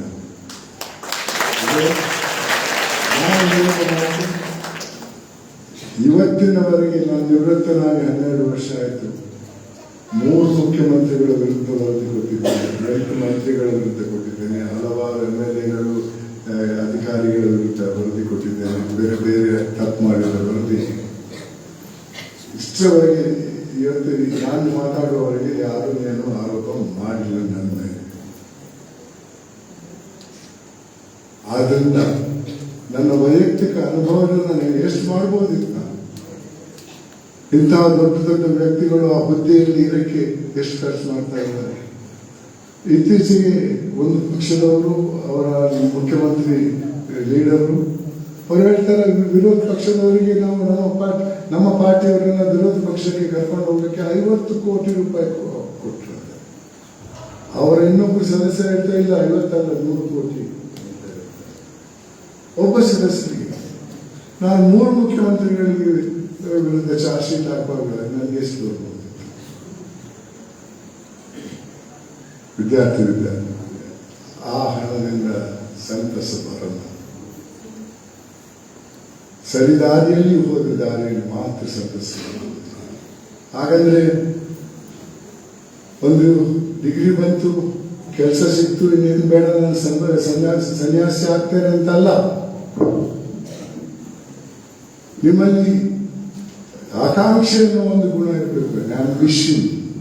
an ambition to become somebody rich, an ambition to become somebody big. Legitimately earned wealth is no product of sin. ಆಕಾಂಕ್ಷೆ, ಆಂಬಿಷನ್ ಎಲ್ಲರಲ್ಲೂ ಇರಬೇಕು. ಮುಂದಕ್ಕೆ ಹೋಗಬೇಕು, ದೊಡ್ಡ ಹುದ್ದೆಗೆ ಹೋಗಬೇಕು, ಶ್ರೀಮಂತನಾಗಬೇಕು, ಪ್ರಯತ್ನ ಮಾಡಿ. ಆದರೆ ಸರಿದಾರಿಯಲ್ಲಿ, ಲಂಚ ಕೊಟ್ಟು ಅಲ್ಲ, ಮೋಸ ಮಾಡಿ ಅಲ್ಲ. ಒಂದು ವೇಳೆ ನೀವು ಯೋಚಿಸಿದಂಥ ವಿಚಾರ ನಿಮ್ಮ ತೃಪ್ತಿಗೆ ಸರಿಯಾಗಿ ಬರದೇ ಇದ್ರೆ ಸ್ವಲ್ಪ ತಿರುಗಿ ಹಿಂದ್ಗಡೆ ನೋಡಿ. ಡಿಪ್ರೆಷನ್ಗೆ ಹೋಗಬೇಡಿ. ನಿಮ್ಮ ಮುಂದೆ ನಿಮ್ಮ ಎತ್ತರದಲ್ಲಿರುವವರ ಜೊತೆ ಹೋಲಿಸಕ್ಕೆ ಹೋಗಬೇಡಿ. ನನ್ನ ಕ್ಲಾಸ್ಮೇಟ್ ನೋಡ್ರಿ, ಇವತ್ತು ದೊಡ್ಡ ಗಾಡಿ ಇಟ್ಕೊಂಡವನೇ, ದೊಡ್ಡ ಮನೆ ಕಟ್ಟಿದ್ದಾನೆ. ಹೆಂಗೆ ಕಟ್ಟಿದ್ದಾನೆ ಅಂತ ಮೊದಲು ಅರ್ಥ ಮಾಡಿಕೊಳ್ಳಿ. ಯಾರಿಗೆ ಮೋಸ ಮಾಡಿ, ಎಷ್ಟು ಕಳ್ಳತನ ಮಾಡಿದ್ದಾನೆ. ಹಿಂದೆ ತಿರುಗಿ ನೋಡಿ. ನಿಮ್ಮ ಮಟ್ಟಕ್ಕೆ ಬರೆದವರು ಎಷ್ಟು ಕೋಟಿ ಕೋಟಿ ಕೋಟಿ ಜನ ಇದ್ದಾರೆ. ಕಣ್ಣಿಲ್ಲದೆ, ಕೈ ಇಲ್ಲದೆ ಹುಟ್ಟಿದವರು, ನಿಮಗಿಂತ ಜಾಸ್ತಿ ಪ್ರಯತ್ನ ಮಾಡಿ ನಿಮ್ಮ ಮಟ್ಟಕ್ಕೆ ಬರೆದವರು ಎಷ್ಟು ಜನ ಇದ್ದಾರೆ. ಅಂದ್ರೆ ಅವರಂಗೆ ಆಗ್ಬೇಕಂತಲ್ಲ, ಅವರಿಗಿಂತ ನೀವು ಉತ್ತಮರು. ದೇವರು ನಿಮ್ಮನ್ನ ಆ ಮಟ್ಟಕ್ಕೆ ತಂದಿದ್ದಾರೆ. ಆದ್ರಿಂದ ನಿರಾಶರಾಗಬೇಡಿ, ಡಿಪ್ರೆಷನ್ಗೆ ಹೋಗಬೇಡಿ, ಮಾನಸಿಕ ರೋಗಕ್ಕೆ ತುತ್ತಾಗಬೇಡಿ. Always equate yourself with somebody below you, somebody behind you. That will give a sense of, well, I am better. Not always comparing yourself to somebody who is maybe a rich person or above you. No, don't do that. This greed has no limit. ಎಷ್ಟು ಮಾಡಿದ್ರೂ ಸಾಲ. 50ನೇ ದಶಕದಲ್ಲಿ ಒಂದು ಹಗರಣದ ಬಗ್ಗೆ ಹೇಳ್ತೇನೆ, 100 ಹಗರಣಗಳು ಒಂದೊಂದು ದಶಕದಲ್ಲಿ ಆಗ್ತದೆ. ಹೊರದೇಶದಿಂದ ಭಾರತದ ಯೋಧರಿಗೆ ಚೀಪ್ ವಾಹನವನ್ನು ಖರೀದಿ ಮಾಡುವ ಒಂದು ಕಾಂಟ್ರಾಕ್ಟ್ ಅಲ್ಲಿ ಕೆಲವರು 52 ಲಕ್ಷ ರೂಪಾಯಿ ಕೊಳ್ಳೆಬಡಿದರು, ಸರ್ಕಾರದ ಹಣ. ತದನಂತರದ ದಶಕದಲ್ಲಿ ಬೋಫರ್ಸ್ ಅನ್ನುವ ಹಗರಣದಲ್ಲಿ ನಮ್ಮ ಯೋಧರಿಗೆ ಆಯುಧವನ್ನು ಖರೀದಿ ಮಾಡುವ ಕಾಂಟ್ರಾಕ್ಟ್ ಅಲ್ಲಿ ಕೆಲವು ಅಧಿಕಾರದಲ್ಲಿದ್ದವರು 64 ಕೋಟಿ ರೂಪಾಯಿ ಕೊಳ್ಳೆಬಡಿದು ಲಕ್ಷದಿಂದ ಕೋಟಿಗೆ ಬರ್ತದೆ. ತದನಂತರದ ದಶಕದಲ್ಲಿ ಕಾಮನ್ವೆಲ್ತ್ ಗೇಮ್ಸ್ ಅನ್ನೋ ಒಂದು ಹಗರಣದಲ್ಲಿ ಕೆಲವರು 70,000 ಕೋಟಿ ರೂಪಾಯಿ ಕೊಳ್ಳೆ ಹೊಡೆದ್ರು.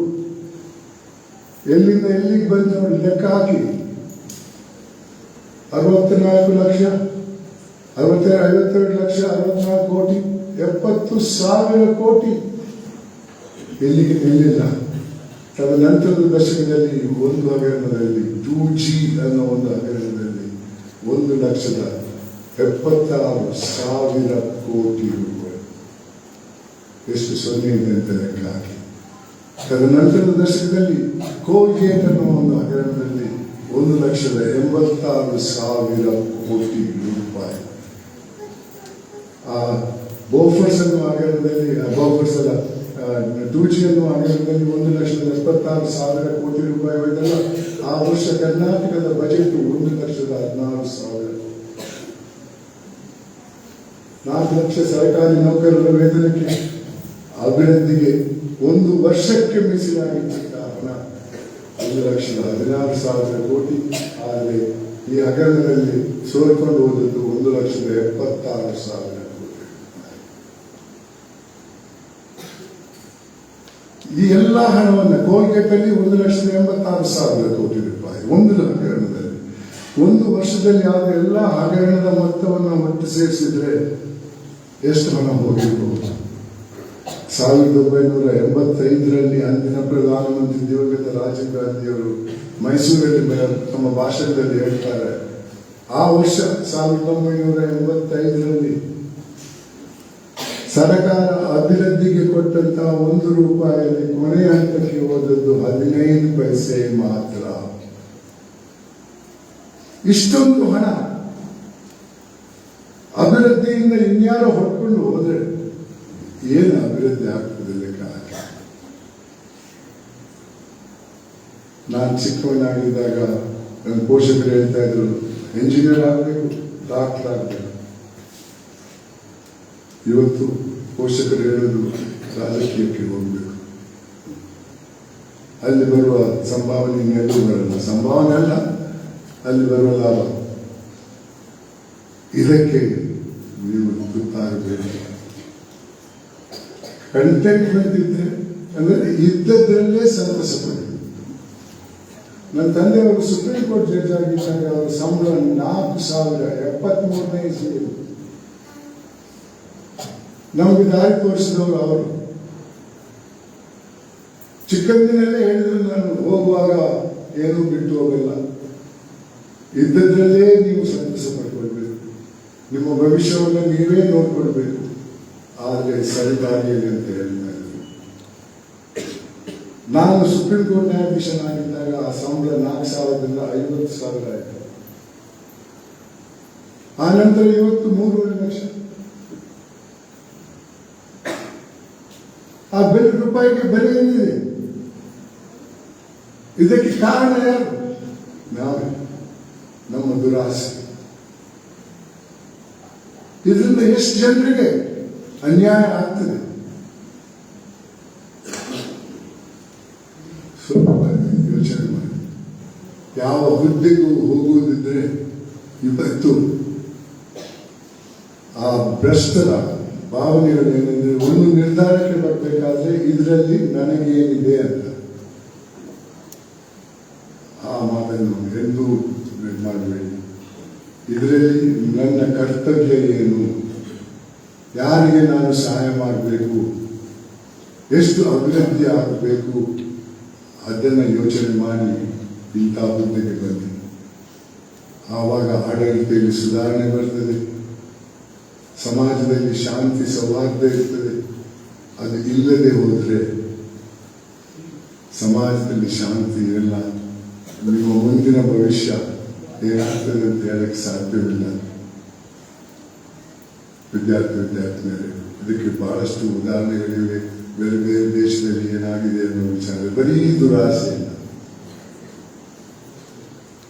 ಈ ಒಂದು ತೃಪ್ತಿ ಅನ್ನುವ ಗುಣವನ್ನು ಅಂಗಡಿಯಲ್ಲಿ ಖರೀದಿ ಮಾಡಬೇಕಾಗಿಲ್ಲ,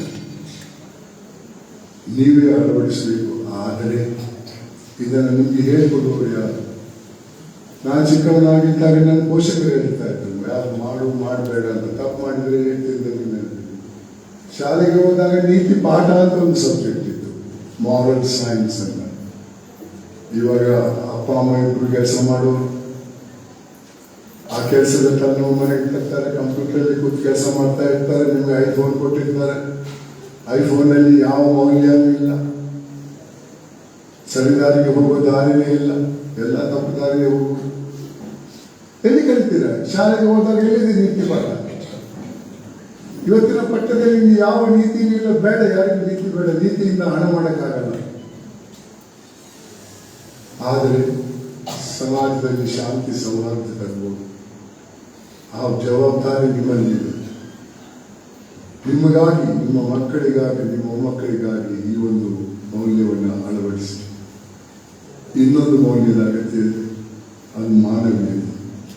ನಾವು ಹುಟ್ಟುವಾಗ ಮಾನವರಾಗಿ ಹುಟ್ಟಲ್ಲ, ಮಾನವನ ಗುಂಪೇ ಸಾಧಿಸಲಿಲ್ಲ. ನೀವು ಕೆಲವರು 10ನೇ ಕ್ಲಾಸಲ್ಲಿ ನಾವು ಹೋಮೋಸಿಪಿಯನ್ಸ್ ಅನ್ನೋ ಒಂದು ಗುಂಪಿಗೆ ಸೇರಿದವರು.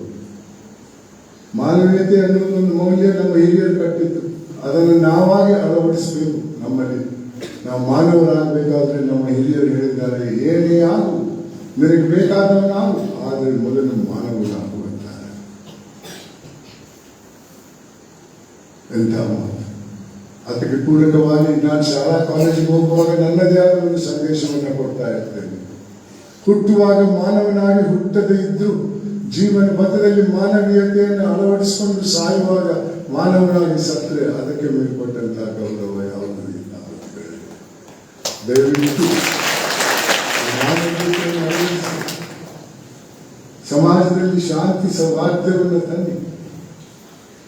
ಜೀವನ ಆವಾಗ ಸಾರ್ಥಕ ಆಗ್ತದೆ.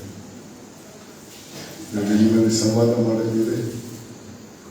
ನಾನು ಪ್ರತಿಯೊಬ್ಬರಲ್ಲಿ ಕೂತಿರ್ತೇನೆ, ಅದರಿಂದ ನಿಮಗೆ ನಿಮ್ಮ ಪ್ರಶ್ನೆಗಳಿಗೆ ಉತ್ತರ ಕೊಡ್ತೇನೆ.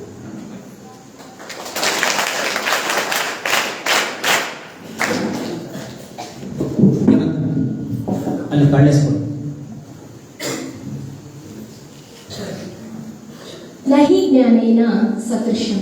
There is nothing equal to knowledge. ಜ್ಞಾನಕ್ಕೆ ಸಮಾನವಾದದ್ದು ಪ್ರಪಂಚದಲ್ಲಿ ಯಾವುದೂ ಇಲ್ಲ. ನಿಜಕ್ಕೂ ಇಂತಹ ಮಾತುಗಳನ್ನ ತಮ್ಮ ಅನುಭವದಲ್ಲಿ, ತಮ್ಮ ವೃತ್ತಿ ಜೀವನದಲ್ಲಿ, ತಮ್ಮ ಅನುಭವದಲ್ಲಿ ಆಗಿರುವಂತಹ ಎಷ್ಟೋ ಘಟನೆಗಳನ್ನ, ಹಾಗೆ ಮೌಲ್ಯಯುತ ನುಡಿಗಳನ್ನ ಆಡಿರುವಂತಹ ಉದ್ಘಾಟಕರ ನುಡಿಗಳನ್ನ ಆಡಿರುವಂತಹ ಶ್ರೀಯುತರಿಗೆ ನಮ್ಮ ನಿಮ್ಮೆಲ್ಲರ ಪರವಾಗಿ, ಶಾಲೆಯ ಪರವಾಗಿ, ವೇದಿಕೆ ಪರವಾಗಿ ಪೂರ್ವಕವಾದ ಧನ್ಯವಾದಗಳನ್ನ ಅರ್ಪಿಸುತ್ತೇವೆ.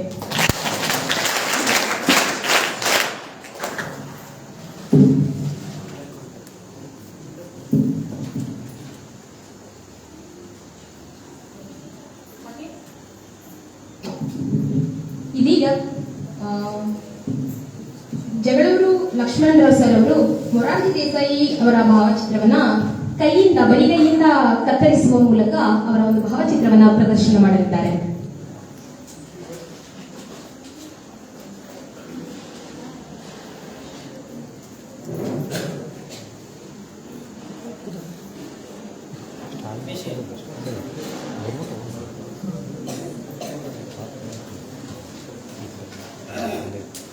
ಮಕ್ಕಳಲ್ಲಿ ನನ್ನ ವಿನಂತಿ, ನಿಮ್ಮಲ್ಲಿ ಮುಂದೆ ಯಾರು ಏನಾಗ್ತಾರೋ ಹೇಳಲಿಕ್ಕಾಗಲ್ಲ. ನೀವು ಯಾವ ಶಾಲೆಯಲ್ಲಿ ಓದ್ತಾ ಇದ್ದೀರಿ, ಮೊರಾರ್ಜಿ ದೇಸಾಯಿ ಅವರು ಮಾಜಿ ಪ್ರಧಾನಿಗಳಾಗಿದ್ದರು, ಬಹಳ ಒಳ್ಳೆಯ ಹೆಸರು ಮಾಡಿದ್ದವರು. ಮತ್ತೆ ನೀವು ಬಹಳಷ್ಟು ಜನ ಅವ್ರು ನೋಡಿಲ್ಲ, ಅವ್ರ ಚಿತ್ರ ಎಷ್ಟು ನೋಡಿದ್ರು ಗೊತ್ತಿಲ್ಲ. ನಾನು ನೋಡಿದ್ದೆ. ಅತ್ಯಂತ ಸಾಧು ಸತ್ಸಂಗದಲ್ಲಿ ಬೆಳೆದಂಥ ಮೊರಾರ್ಜಿ ದೇಸಾಯಿ ಅವರು ಒಳ್ಳೆಯ ಆಡಳಿತಾಧಿಕಾರಿಗಳು ಆಗಿದ್ದರು. ಈಗ ಅವರನ್ನ ಕೈಯಲ್ಲೇ ಬಿಡಿಸಿ ತಮಗೆ ತೋರಿಸ್ತಿದ್ದೆ ಹೇಗಿತ್ತು ಅವರು ಅಂತ.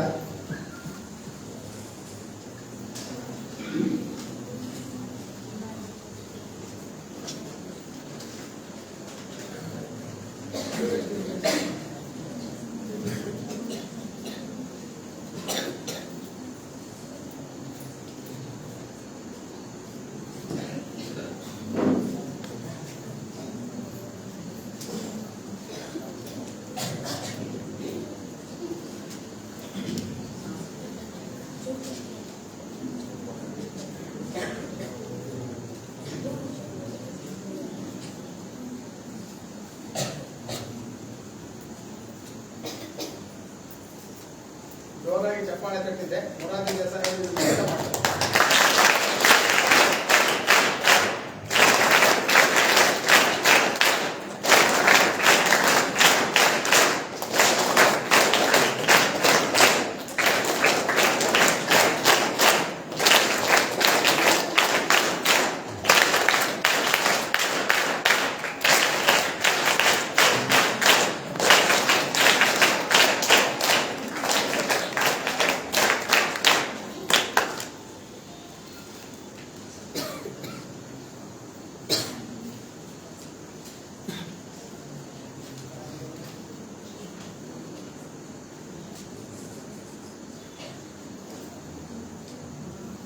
ಗಡುವಾದ ಶರೀರ, ಉಡುಗಿದ್ರು ತುಪ್ಪ ಆಗ್ತಾ ಇತ್ತು. ಮೊರಾರ್ಜಿ ದೇಸಾಯಿ ಅವರು ಬಹಳ ತೆಳ್ಳಗೆ ಉದ್ದಕ್ಕಿದ್ರು. ಯಾವಾಗಲೂ ಟೋಪಿ ಆಗ್ತಾ ಇದ್ರು, ಗರಿಗರಿ ಟೋಪಿ, ಪಂಚೆ ಉಡ್ತಾ ಇದ್ರು. ಓದಕ್ಕೆ ಯಾರು ನೋಡಿಲ್ಲೋ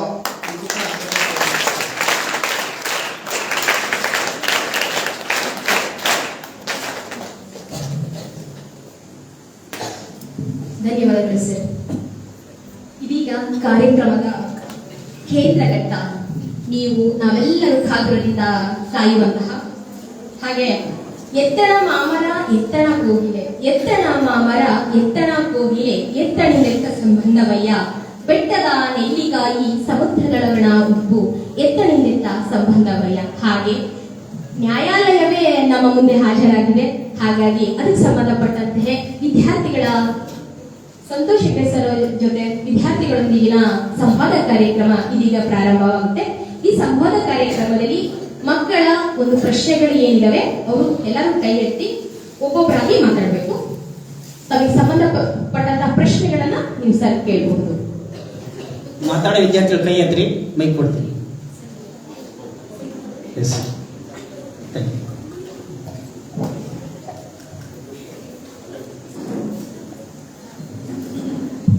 ನಮಸ್ತೆ ಸರ್. ನಮಸ್ತೆ. ನನ್ನ ಹೆಸರು ವಿದ್ಯಾಶ್ರೀ ಅಂತ. ನಾನು 10ನೇ ತರಗತಿ. ನನ್ನ ಪ್ರಶ್ನೆ,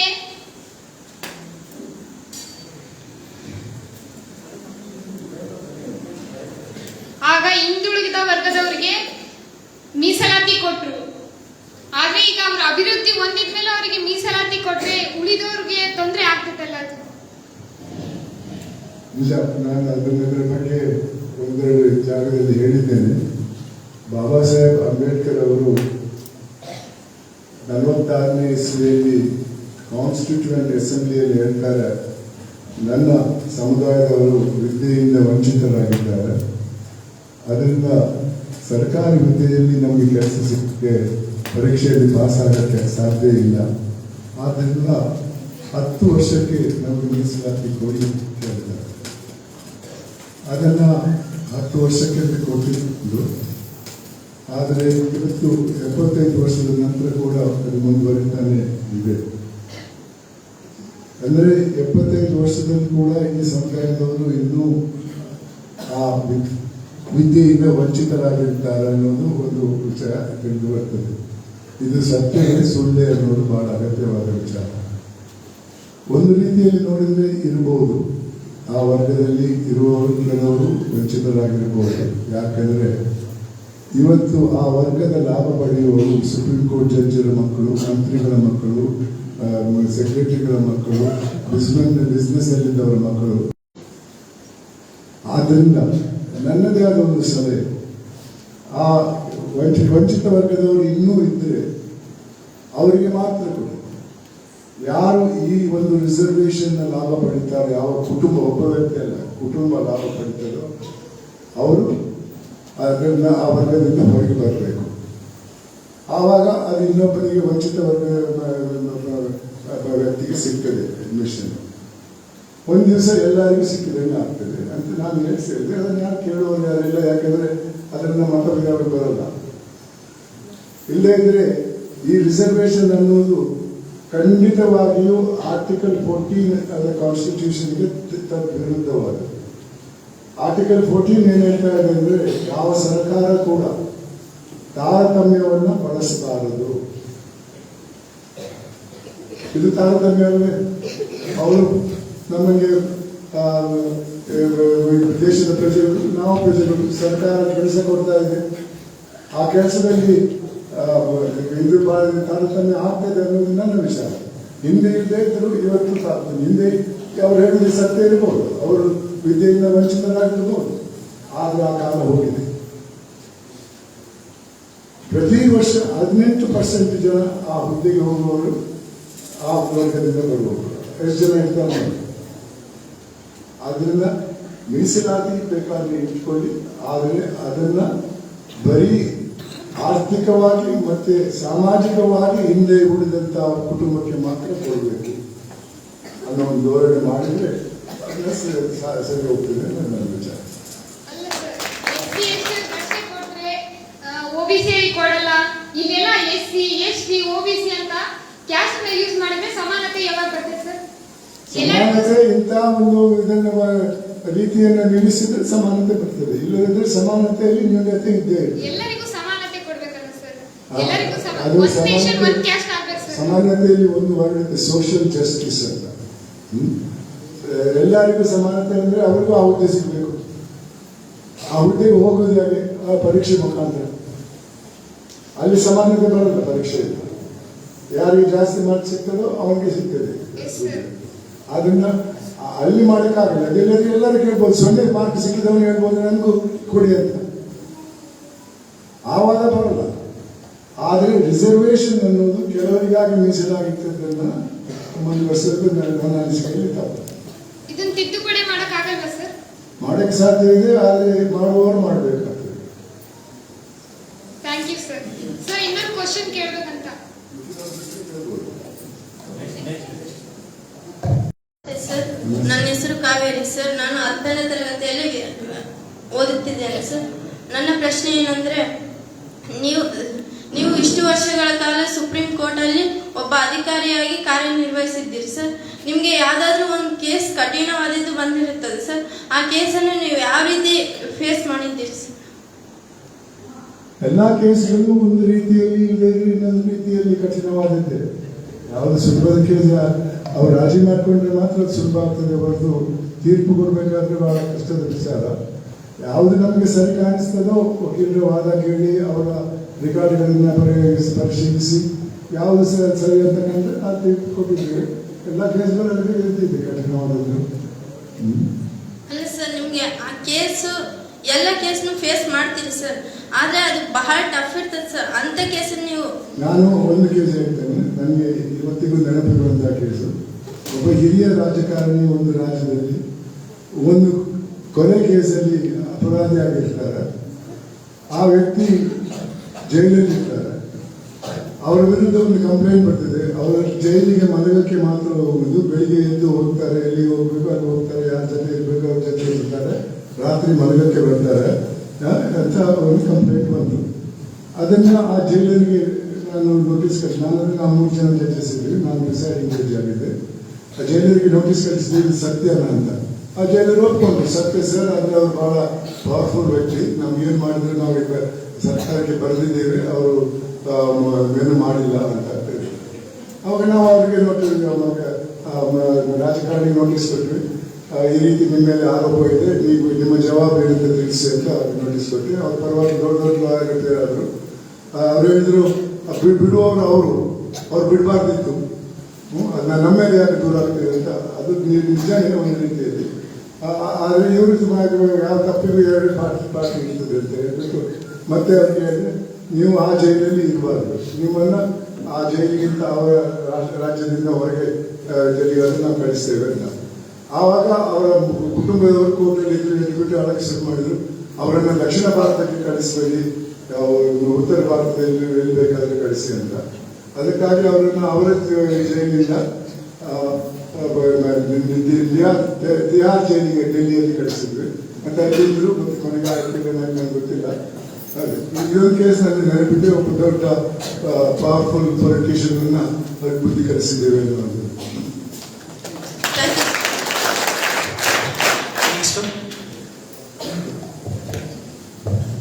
ಸರ್, ನನ್ನ ಹೆಸರು ವೀರೇಶ್ ನಾಯ್ಕ್, 10ನೇ ತರಗತಿಯಲ್ಲಿ ವಿದ್ಯಾಭ್ಯಾಸ ಮಾಡುತ್ತೇನೆ.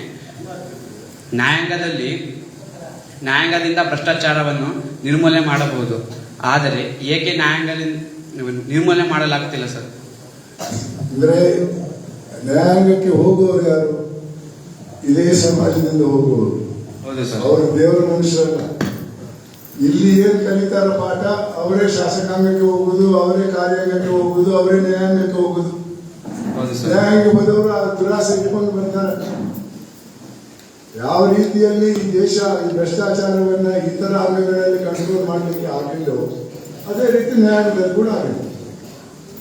ಅದಕ್ಕೆ ಪರಿಹಾರ ಸರ್? ಪರಿಹಾರ ನನ್ನ ಅನಿಸಿಕೆಯಲ್ಲಿ ಪರಿಹಾರ ಇವರ ವಿರುದ್ಧ ಇರುವಂತಹ ಎಲ್ಲಾ ಕ್ರಿಮಿನಲ್ ಕೇಸ್ಗಳನ್ನ 6 ತಿಂಗಳಲ್ಲಿ ಮುಗಿಸಿದ್ರೆ ಖಂಡಿತವಾಗಿಯೂ 50-60% ಕನ್ವಿಕ್ಷನ್ ಆಗ್ತದೆ. ಮತ್ತೆ ಜನರು ಹೆದರ್ತಾರೆ. ಇಲ್ಲೇ ಯಾರು ಹೆದರಲ್ಲ. ಇವತ್ತು ಕೋರ್ಟ್ನಲ್ಲಿ ಸುಪ್ರೀಂ ಕೋರ್ಟ್ ಇಂದ ಜಡ್ಜ್ಮೆಂಟ್ ಬರಬೇಕಾದ್ರೆ 25 ವರ್ಷ ಬೇಕು. ಯಾರು ಹೆದರಲ್ಲ. 25 ವರ್ಷ ಕಮ್ಮಿನೇ. ನಾನು ನ್ಯೂಸ್ ಪೇಪರ್ ಕಟ್ಟಿಂಗ್ ಇಟ್ಕೊಂಡಿದ್ದೀನಿ, ಅದರಲ್ಲಿ 40-45-50 ವರ್ಷ ಬಂದದ್ದು ಕೇಸ್ಗಳು ಕೂಡ ಇವೆ. ನ್ಯಾಯಾಂಗದ ಪದ್ಧತಿಯಲ್ಲಿ ಒಂದು ಮಾತಿದೆ, justice delayed is justice denied ಅಂತ. ಅದು ಓದಿದೆ. ಇವಾಗ justice Hari is justice berry ಅಂತ ಇದೆ. ನಾನು ಸುಪ್ರೀಂ ಹೈಕೋರ್ಟ್ ಅಲ್ಲಿ ಫಂಕ್ಷನ್ ಅಲ್ಲಿ ಹೇಳಿದೆ, ನೀವು ಇದನ್ನ ಸರಿಪಡಿಸದಿದ್ರೆ, ತುರ್ತು ತೀರ್ಪುಗಳು ಬರದೇ ಇದ್ರೆ ನ್ಯಾಯಾಂಗದ ಮೇಲೆ ಜನರಿಗೆ ನಂಬಿಕೆ ಹೋಗ್ತದೆ. ಮತ್ತೆ ಭೂಗತ ಪಾತಕಿಗಳು ನ್ಯಾಯಾಂಗದ ಜವಾಬ್ದಾರಿಯನ್ನು ನಿರ್ವಹಿಸಬಹುದು. ಅದು ಬಹಳ ಸುಲಭ. ನನಗೂ ನಿಮಗೂ ಒಂದು ಕೇಸ್ ಇದೆ ಕೋರ್ಟಲ್ಲಿ. ಆ ಅಂಡರ್ವರ್ಲ್ಡ್ ಬಂದು ಹೇಳ್ತಾರೆ, ನಿಮ್ಗೆ ಆ ಕೇಸ್ ಗೆಲ್ಬೇಕಾ? ನೀವು ಹೌದಂದ್ರೆ ಇಷ್ಟು ಕೊಡಿ ಅಂತ ಕೇಳ್ತಾರೆ. ಸರಿಯಪ್ಪ ಅಂತ ನೀವು ಹೋಗ್ತೀರ.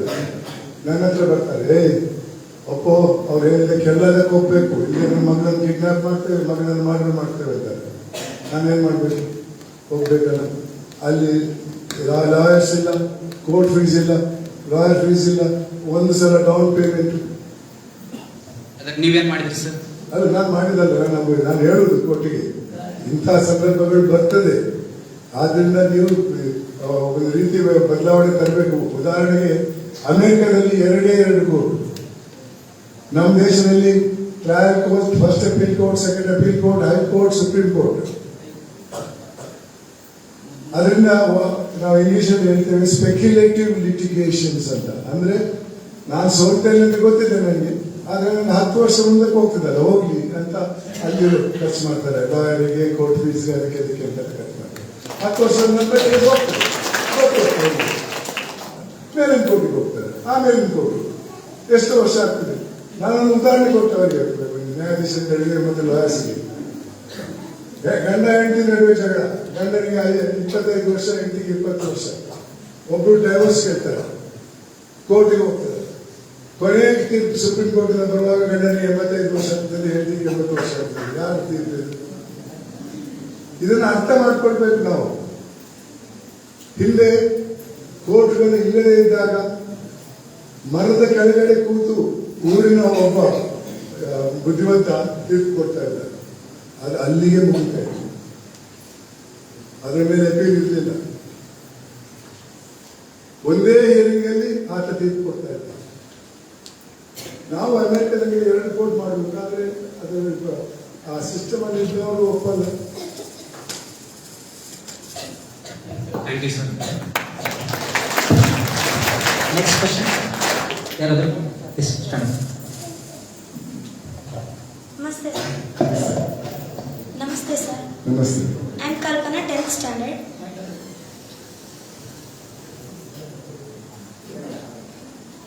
Smoking and drinking is injurious to health. Government declared that prohibition of smoking alcohol and smoking cigarettes and alcohol. But why the government gave the legal permission to establish the tobacco and alcohol factories? I can understand your question. Who has to take the decision? The legislature. There are places where legislature has taken the decision. Like in Bihar, there is prohibition. So far as smoking is concerned, even in Bangalore and other places also, in and around the school and other places, 100 meters you can't smoke. The rules are there. But the rules is violated by persons who manufacture it. They are given license to manufacture, but their sales is restricted with the thing. But the real this thing is culprit is the one who consumes and one who smokes. If government totally prohibits, then according to me that is good, but then the government's revenue will go down. That's why no government, hardly any government has abolished it. So these decisions has to be taken by the people in power, especially the ones who are in the legislature and other powers. Thank you, sir.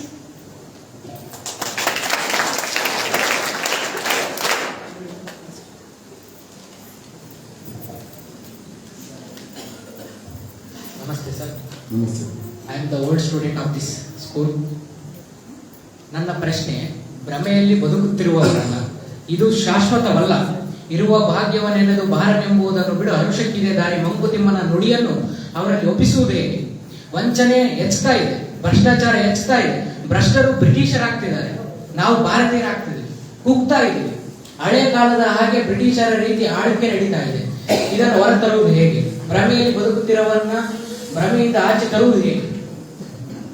ಇದಕ್ಕೆ ಮದ್ದಿಲ್ಲ, ಸೆಕ್ರೆಟರಿಯನ್ನು ಮದ್ದಿಲ್ಲ. ಇದಕ್ಕೆ ನಾನು ಹೇಳಿದ್ರೆ ಒಂದೇ ಒಂದು ದಾರಿ, ಸಂಬಂಧಪಟ್ಟಂತಹ ವ್ಯಕ್ತಿಗಳು, ಅದರಲ್ಲಿ ಯುವಕ ಯುವತಿಯರು ಒಂದು ತೃಪ್ತಿ ಅನ್ನೋ ಗುಣ ಇಟ್ಕೊಂಡ್ರೆ, ತೃಪ್ತಿ ಅಂದರೆ ಇದ್ದದ್ರಲ್ಲಿ ತೃಪ್ತಿ ಪಡೆಯುವುದು, ಕಾನೂನು ಚೌಕಟ್ಟಲ್ಲಿ ಸಂಪಾದನೆ ಮಾಡುವುದು, ಅದಕ್ಕೆ ಮಿತಿಯಲ್ಲಿ ಎಷ್ಟು ಬೇಕಾದರೂ ಮಾಡಬಹುದು.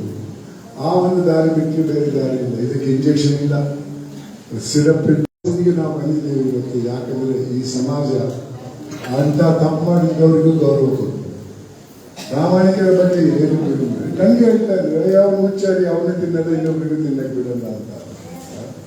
ಆ ಸಮಾಜದ ಭಾವನೆಯನ್ನು ಬದಲಾಯಿಸೋ ಪ್ರಯತ್ನ ಆಗಬೇಕು. ಅದರಲ್ಲಿ ಎಲ್ಲ ನಾನೊಬ್ಬ ಏನು ಮಾಡ್ಬೋದು ಅಂತ ತಿಳ್ಕೊಳ್ಳೋದಲ್ಲ. ನಾನು ಮೊದಲು ಬಂದಾಗ ಆಗ್ತೇನೆ, ಮತ್ತೆ ನನಗೆ ಸಂಬಂಧಪಟ್ಟವ್ರನ್ನ ನಾನು ಬದಲಾಯಿಸ್ತೇನೆ ಅಂತ ಆ ಒಂದು ನಿರ್ಧಾರಕ್ಕೆ ಬಂದರೆ, ಇಲ್ಲಿಂದ ಮಕ್ಕಳಲ್ಲಿ 50% ಮಕ್ಕಳು ನಾವು ಭ್ರಷ್ಟಾಚಾರಕ್ಕೆ ಕೈ ಹಾಕಲ್ಲ, ಅನೈತಿಕತೆಗೆ ಹೋಗಲ್ಲ, ನೈತಿಕತೆಯಲ್ಲಿ ಜೀವನ ಮಾಡ್ತೇವೆ ಅನ್ನೋ ಒಂದು ಭರವಸೆ, ಶಪಥ ತಗೊಂಡು ಅದನ್ನು ಮುಂದುವರಿಸಿದ್ರೆ ಖಂಡಿತವಾಗಿ ಈ ದೇಶ ಸ್ವರ್ಗಲೋಕ ಆಗ್ಬೋದು ಅನ್ನೋದು ನನ್ನ ವಿಚಾರ. ಭ್ರಷ್ಟಾಚಾರದಲ್ಲಿ ಕೆಲವು ಅಧಿಕಾರಿಗಳ ಕೈವಾಡ ಇರುತ್ತೆ, ಅದಕ್ಕೆ ಅಧಿಕಾರಿಗಳಿಗೆ ನೀವೇನು ಸಲಹೆ ಕೊಡ್ತೀರಾ? ಭ್ರಷ್ಟ ಅಧಿಕಾರಿಗಳಿಗೆ ಸಲಹೆ ಕೊಡಕ್ಕೆ ಏನಿದೆ, ಅವ್ರ ಬದಲಾವಣೆ ಅಥವಾ ಯಾವ ಶಿಕ್ಷೆಯನ್ನು ಕೊಡಲು ನೀವು ಇಷ್ಟಪಡ್ತೀರಾ? ನೋಡಿ, ನಾನು ಹೇಳಿದ ಚೈನಾದಲ್ಲಿ ಭ್ರಷ್ಟರಿಗೆ ಗಲ್ಲು ಶಿಕ್ಷೆ. 2016ರಲ್ಲಿ ಟ್ರಾನ್ಸ್ಪರೆನ್ಸಿ ಇಂಟರ್ನ್ಯಾಷನಲ್ ಅನ್ನೋ ಒಂದು ಸಂಸ್ಥೆಯವರು ಹೇಳ್ತಾರೆ, China is more corrupt than India ಆ ವರ್ಷ. ಅಂದ್ರೆ ಭ್ರಷ್ಟರಿಗೆ ಗಲ್ಲು ಶಿಕ್ಷೆ ಹೆದರಿಕೆ ಕೂಡ ಇಲ್ಲ. ಇಲ್ಲಿ ನಮ್ಮ ದೇಶದಲ್ಲಂತೂ ಶಿಕ್ಷೆ ಹೆದರಿಕೆ ಇರಲ್ಲ, 50 ವರ್ಷದ ನಂತರ ಆಗುದು. ಇವತ್ತು ನಾಳೆ ಆದ್ರೆ ಸ್ವಲ್ಪ ಹೆದರಿಕೆ ಇರ್ತದೆ. ಅದರಿಂದ ಇದನ್ನ ಯಾವ ಕಾನೂನು ಮುಖಾಂತರ ಬದಲಾಯಿಸಕ್ಕೆ ಸಾಧ್ಯವಿಲ್ಲ. ಕಾನೂನು ಅದನ್ನು ಮಿಲಿಟರಿ ತಪ್ಪುದಾರಿಯಲ್ಲಿ ಉಳಿದು ಕೂಡ ಶಿಕ್ಷೆ ಆಗಲು ಬಹಳ ಸಮಯದ ನಂತರ ಅದರಲ್ಲಿ ಕೂಡ ಇವತ್ತು ಬರೀ 40% ಕನ್ವಿಕ್ಷನ್ ಪ್ರಿವೆನ್ಷನ್ ಆಫ್ ಕರಪ್ಷನ್ ಆಯಿತು. 60% ಜನರು ರೆಕ್ರೂಟ್ ಆಗಿ ಹೋಗ್ತಾರೆ. ಆದ್ರಿಂದ ನಂದು ಒಂದೇ ಒಂದು ಅದಕ್ಕಾಗಿ ನಾನು ಪ್ರಯತ್ನ 85 ವರ್ಷದಲ್ಲಿ ಮಾಡ್ತಾ ಇದ್ದೀನಿ. ಯಾವುದೇ ಸಂಭಾವನೆಗಳಲ್ಲ, ಒಂದು ಶಾಲೆಗೆ ಸಿಗ್ಬೋದು. ಅದಕ್ಕೆ ಅಷ್ಟು ಇವತ್ತಿಗೆ ಕಾರ್ಯ ಕಳಿಸಿದ್ರು ನನಗೆ.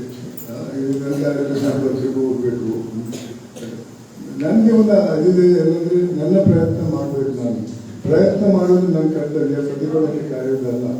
ಇದು ಏನಾಗ್ತದೆ ಅಂತ ನಂಗೆ ಗೊತ್ತಿಲ್ಲ. ಎಷ್ಟು ಇದ್ರಲ್ಲಿ ಎಷ್ಟು ಮಕ್ಕಳು ನನ್ನ ಮಾತನ್ನು ಹೋಗ್ತಾರೆ ಅಂತ ನನಗೆ ಗೊತ್ತಿಲ್ಲ. ಇವತ್ತು ಹೋಗ್ಬೋದು, ನಾಳೆ ಹೋಗ್ಬೋದು. ಹಾಗೆ ನಾವೆಲ್ಲ ಪ್ರಯತ್ನ ಮಾಡಿದ್ರೆ ಖಂಡಿತವಾಗಿ ಈ ಸಮಾಜವನ್ನು ಬದಲಾಯಿಸಬೇಕು. ಸಮಾಜದ ಭಾವನೆಯನ್ನು ನಾವು ಬದಲಾಯಿಸಿದ್ರೆ ಸಮಾಜಕ್ಕೆ ಎಲ್ಲರೂ ಹೆದರ್ತಾರೆ ಅಂತ ಒಂದು ಇವಾಗ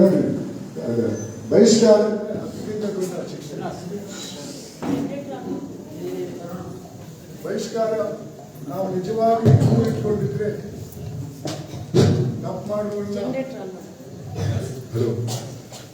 ತಪ್ಪು ಮಾಡುವವರನ್ನ ನಾವು ನಮ್ಮ ಸಂಪರ್ಕದಲ್ಲಿ ಇಟ್ಕೊಳ್ಳದೆ ಹೊರಗೆ ದೂರ ಇಟ್ಟಿದ್ರೆ I think a lot of change will come.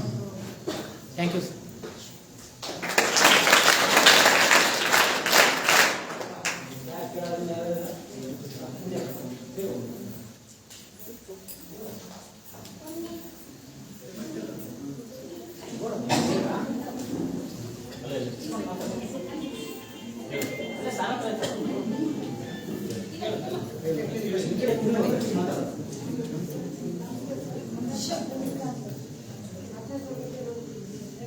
ಚೀನಾದಲ್ಲಿ ಭ್ರಷ್ಟಾಚಾರ ಮಾಡೋದಕ್ಕೋಸ್ಕರ ಅವರು ಮರಣದಂಡನೆ ಮಾಡಿದಂತೆ ಹೇಳಿದ್ರು. ಆದರೆ ನಮ್ಮ ಭಾರತದಲ್ಲಿ ಮಧ್ಯರಾತ್ರಿಯಲ್ಲಿ ಒಬ್ಬ ಸ್ತ್ರೀಗೆ ಬಲಾತ್ಕಾರದಿಂದ ಅತ್ಯಾಚಾರ ಮಾಡಿರ್ತಾರೆ. ಅವರಿಗೆ ಶಿಕ್ಷೆ ಆಗ್ಬೇಕಂದ್ರೆ 10 ರಿಂದ 20 ವರ್ಷ ತಗೊಳ್ತೀವಿ. ಅದಕ್ಕೆ ಅವ್ರಿಗೆ ಯಾಕೆ ಅಷ್ಟು ಬೇಗ ಶಿಕ್ಷೆ ಕೊಡ್ಬೋದಾಗಿತ್ತು? ಇಲ್ಲಮ್ಮ, ಇವತ್ತು ಏನಾಗಿದೆ ಅಂದರೆ ಕೋರ್ಟ್ಗಳಲ್ಲಿ ಕೇಸ್ಗಳ ನಂಬರ್ ಬಹಳ ಜಾಸ್ತಿ ಆಗಿದೆ. ನೋಡಿ, ಉದಾಹರಣೆಗೆ ನನ್ನ ತಂದೆಯವರು ಸುಪ್ರೀಂ ಕೋರ್ಟ್ ನ್ಯಾಯಾಧೀಶರಾಗಿದ್ದಾಗ ಆವಾಗ 14 ಜನ ಜಡ್ಜಸ್ ಇದ್ದರು ಸುಪ್ರೀಂ ಕೋರ್ಟಲ್ಲಿ. ನಾನು ಸುಪ್ರೀಂ ಕೋರ್ಟ್ ನ್ಯಾಯಾಧೀಶನಾಗಿದ್ದಾಗ 21 ಜನ ಜಡ್ಜಸ್ ಇದ್ದರು. ಇವತ್ತು 34 ಜನ ಜಡ್ಜಸ್ ಇದ್ದಾರೆ. ಇನ್ನೂ 10 ಜಡ್ಜಸ್ ಬೇಕಂತ ಇದು ಹೋಗಿದ್ದಾರೆ ಸರ್ಕಾರಕ್ಕೆ. ಈ ಜಡ್ಜಸ್ ಅನ್ನು ಜಾಸ್ತಿ ಮಾಡಿದ್ರೆ ಪ್ರಯೋಜನ ಇಲ್ಲ.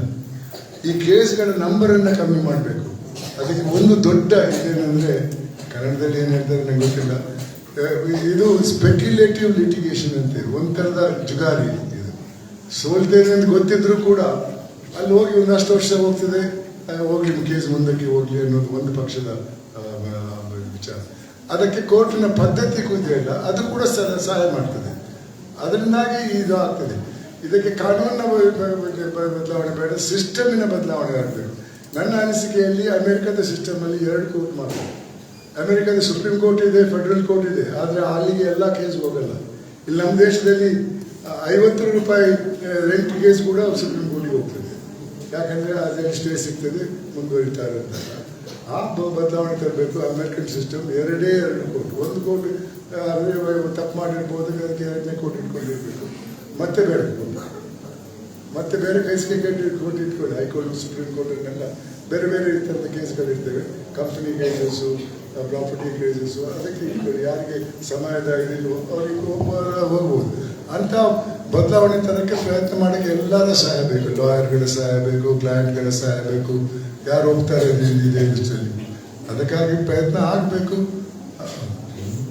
ಈ ಒಂದು ಭ್ರಷ್ಟಾಚಾರದ ಇದು ಕಮ್ಮಿ ಆದರೆ ಕೇಟ್ನಲ್ಲಿ ಬೇಗನೆ ಕೇಸ್ಗಳು ಮುಗಿಬಹುದು.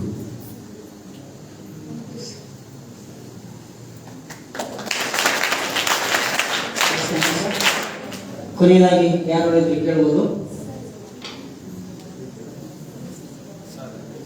ಸೌಮ್ಯ ಇದ್ದಾರೆ.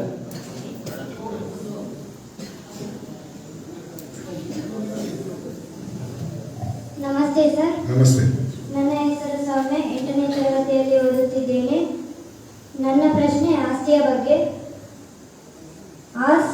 ಆಸ್ತಿ ಪುರಾತನ ಕಾಲದಿಂದ ಅದೇ ಸಂಪ್ರದಾಯ ಮುಂದುವರೆದಿದೆ. ಆದರೆ ಕಾನ್ಸ್ಟಿಟ್ಯೂಷನ್ ಪ್ರಕಾರ ಹೆಣ್ಮಕ್ಳಿಗೂ ಸಹ ಸಮಾನ ಹಕ್ಕನ್ನು ಕೊಟ್ಟಿದ್ದಾರೆ. ಆದರೆ ಹಳ್ಳಿಗಳಲ್ಲಿ ಹೆಣ್ಣು ಮಕ್ಕಳಿಗೆ ಆ ಆಸ್ತಿನ ಸಮವಾಗಿ ಹಂಚುತ್ತಿಲ್ಲ. ಅದೇನೆಂದರೆ ಹೆಣ್ಮಕ್ಳು ತಂದೆ, ತಮ್ಮ, ಅಕ್ಕ ಎನ್ನುವ ಸಂಬಂಧಗಳನ್ನು ಇಟ್ಟುಕೊಂಡು ಕುಟುಂಬಿಕ ಕಲಹಗಳಾಗುತ್ತವೆ ಅಂತ ಅವರು ಸಹ ಆಸ್ತಿಯನ್ನು ಪಾಲು ಮಾಡ್ರಿ ಅಂತ ಕೇಳಲ್ಲ. ಇದಕ್ಕಾಗಿ ಕಾನೂನು ಪ್ರಕಾರ ಯಾವುದೇ ಕೇಸ್ ಆಗದೆ ಏನ್ ಕ್ರಮ ತಗೋಬೇಕು? ನೀವು ಹುಟ್ಟೂರು ಯಾವ್ದಮ್ಮ? ಬೆಂಗಳೂರ? ನಿಮ್ಮ ತಂದೆ ತಾಯಿಯವರು ಮಂಗಳೂರು ಹೋಗ್ಬೇಕಾಗಿದೆ. ಮಂಗಳೂರಿನ ಕಾನೂನು ಪ್ರಕಾರ ಹೆಂಗಸರಿಗೆ ಮಾತ್ರ ಆಸ್ತಿ, ಗಂಡಸರಿಗಿಲ್ಲ. ಒಂದೊಂದು ಭಾಗದಲ್ಲಿ ಒಂದೊಂದು ಕಾನೂನು.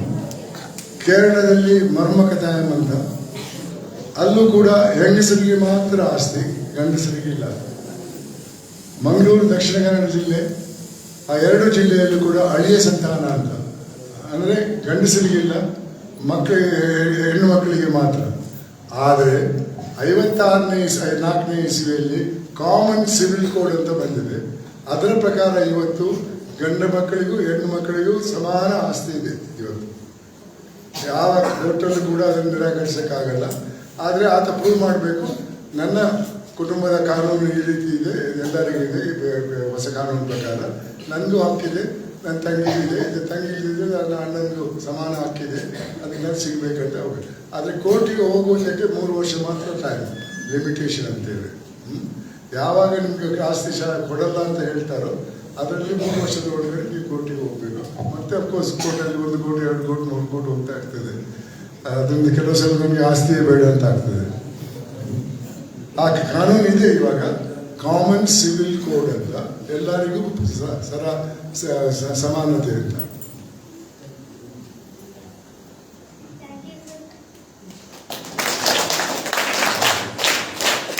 Thank you sir. ಈಗ ಇಲ್ಲಿ ಬಂದಿರ್ತಕ್ಕಂಥ ಪಬ್ಲಿಕ್ ಊರಿನ ಇದೆಯಮ್ಮ?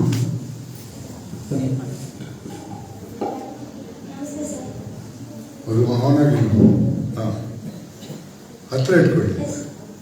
ನಾವಿಷ್ಟು ಹೊಟ್ಟೆ ತುಂಬ ಊಟ ಮಾಡ್ತಿದ್ದೀವಿ ಅಂತ ಅಂದ್ರೆ ಕಾರಣನೇ ರೈತ.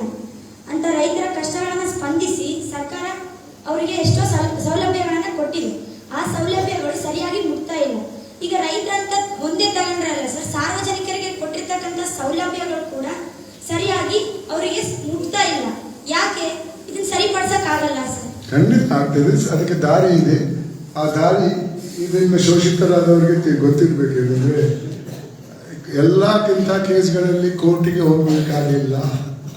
ಸರ್ಕಾರದಿಂದ ಏನಾದರೂ ಆಡಳಿತದಿಂದ ಏನಾದರೂ ಅನ್ಯಾಯ ಆಗಿದ್ರೆ ನೀವು ನೇರವಾಗಿ ಲೋಕಾಯುಕ್ತಕ್ಕೆ ಹೋಗ್ಬೋದು. ಲೋಕಾಯುಕ್ತಕ್ಕೆ ಅಧಿಕಾರ ಇದೆ ಆಡಳಿತದಿಂದ ಜನರಿಗಾಗುವಂಥ ಅನ್ಯಾಯಕ್ಕೆ ಪರಿಹಾರ ಕೊಡಿಸುವುದು.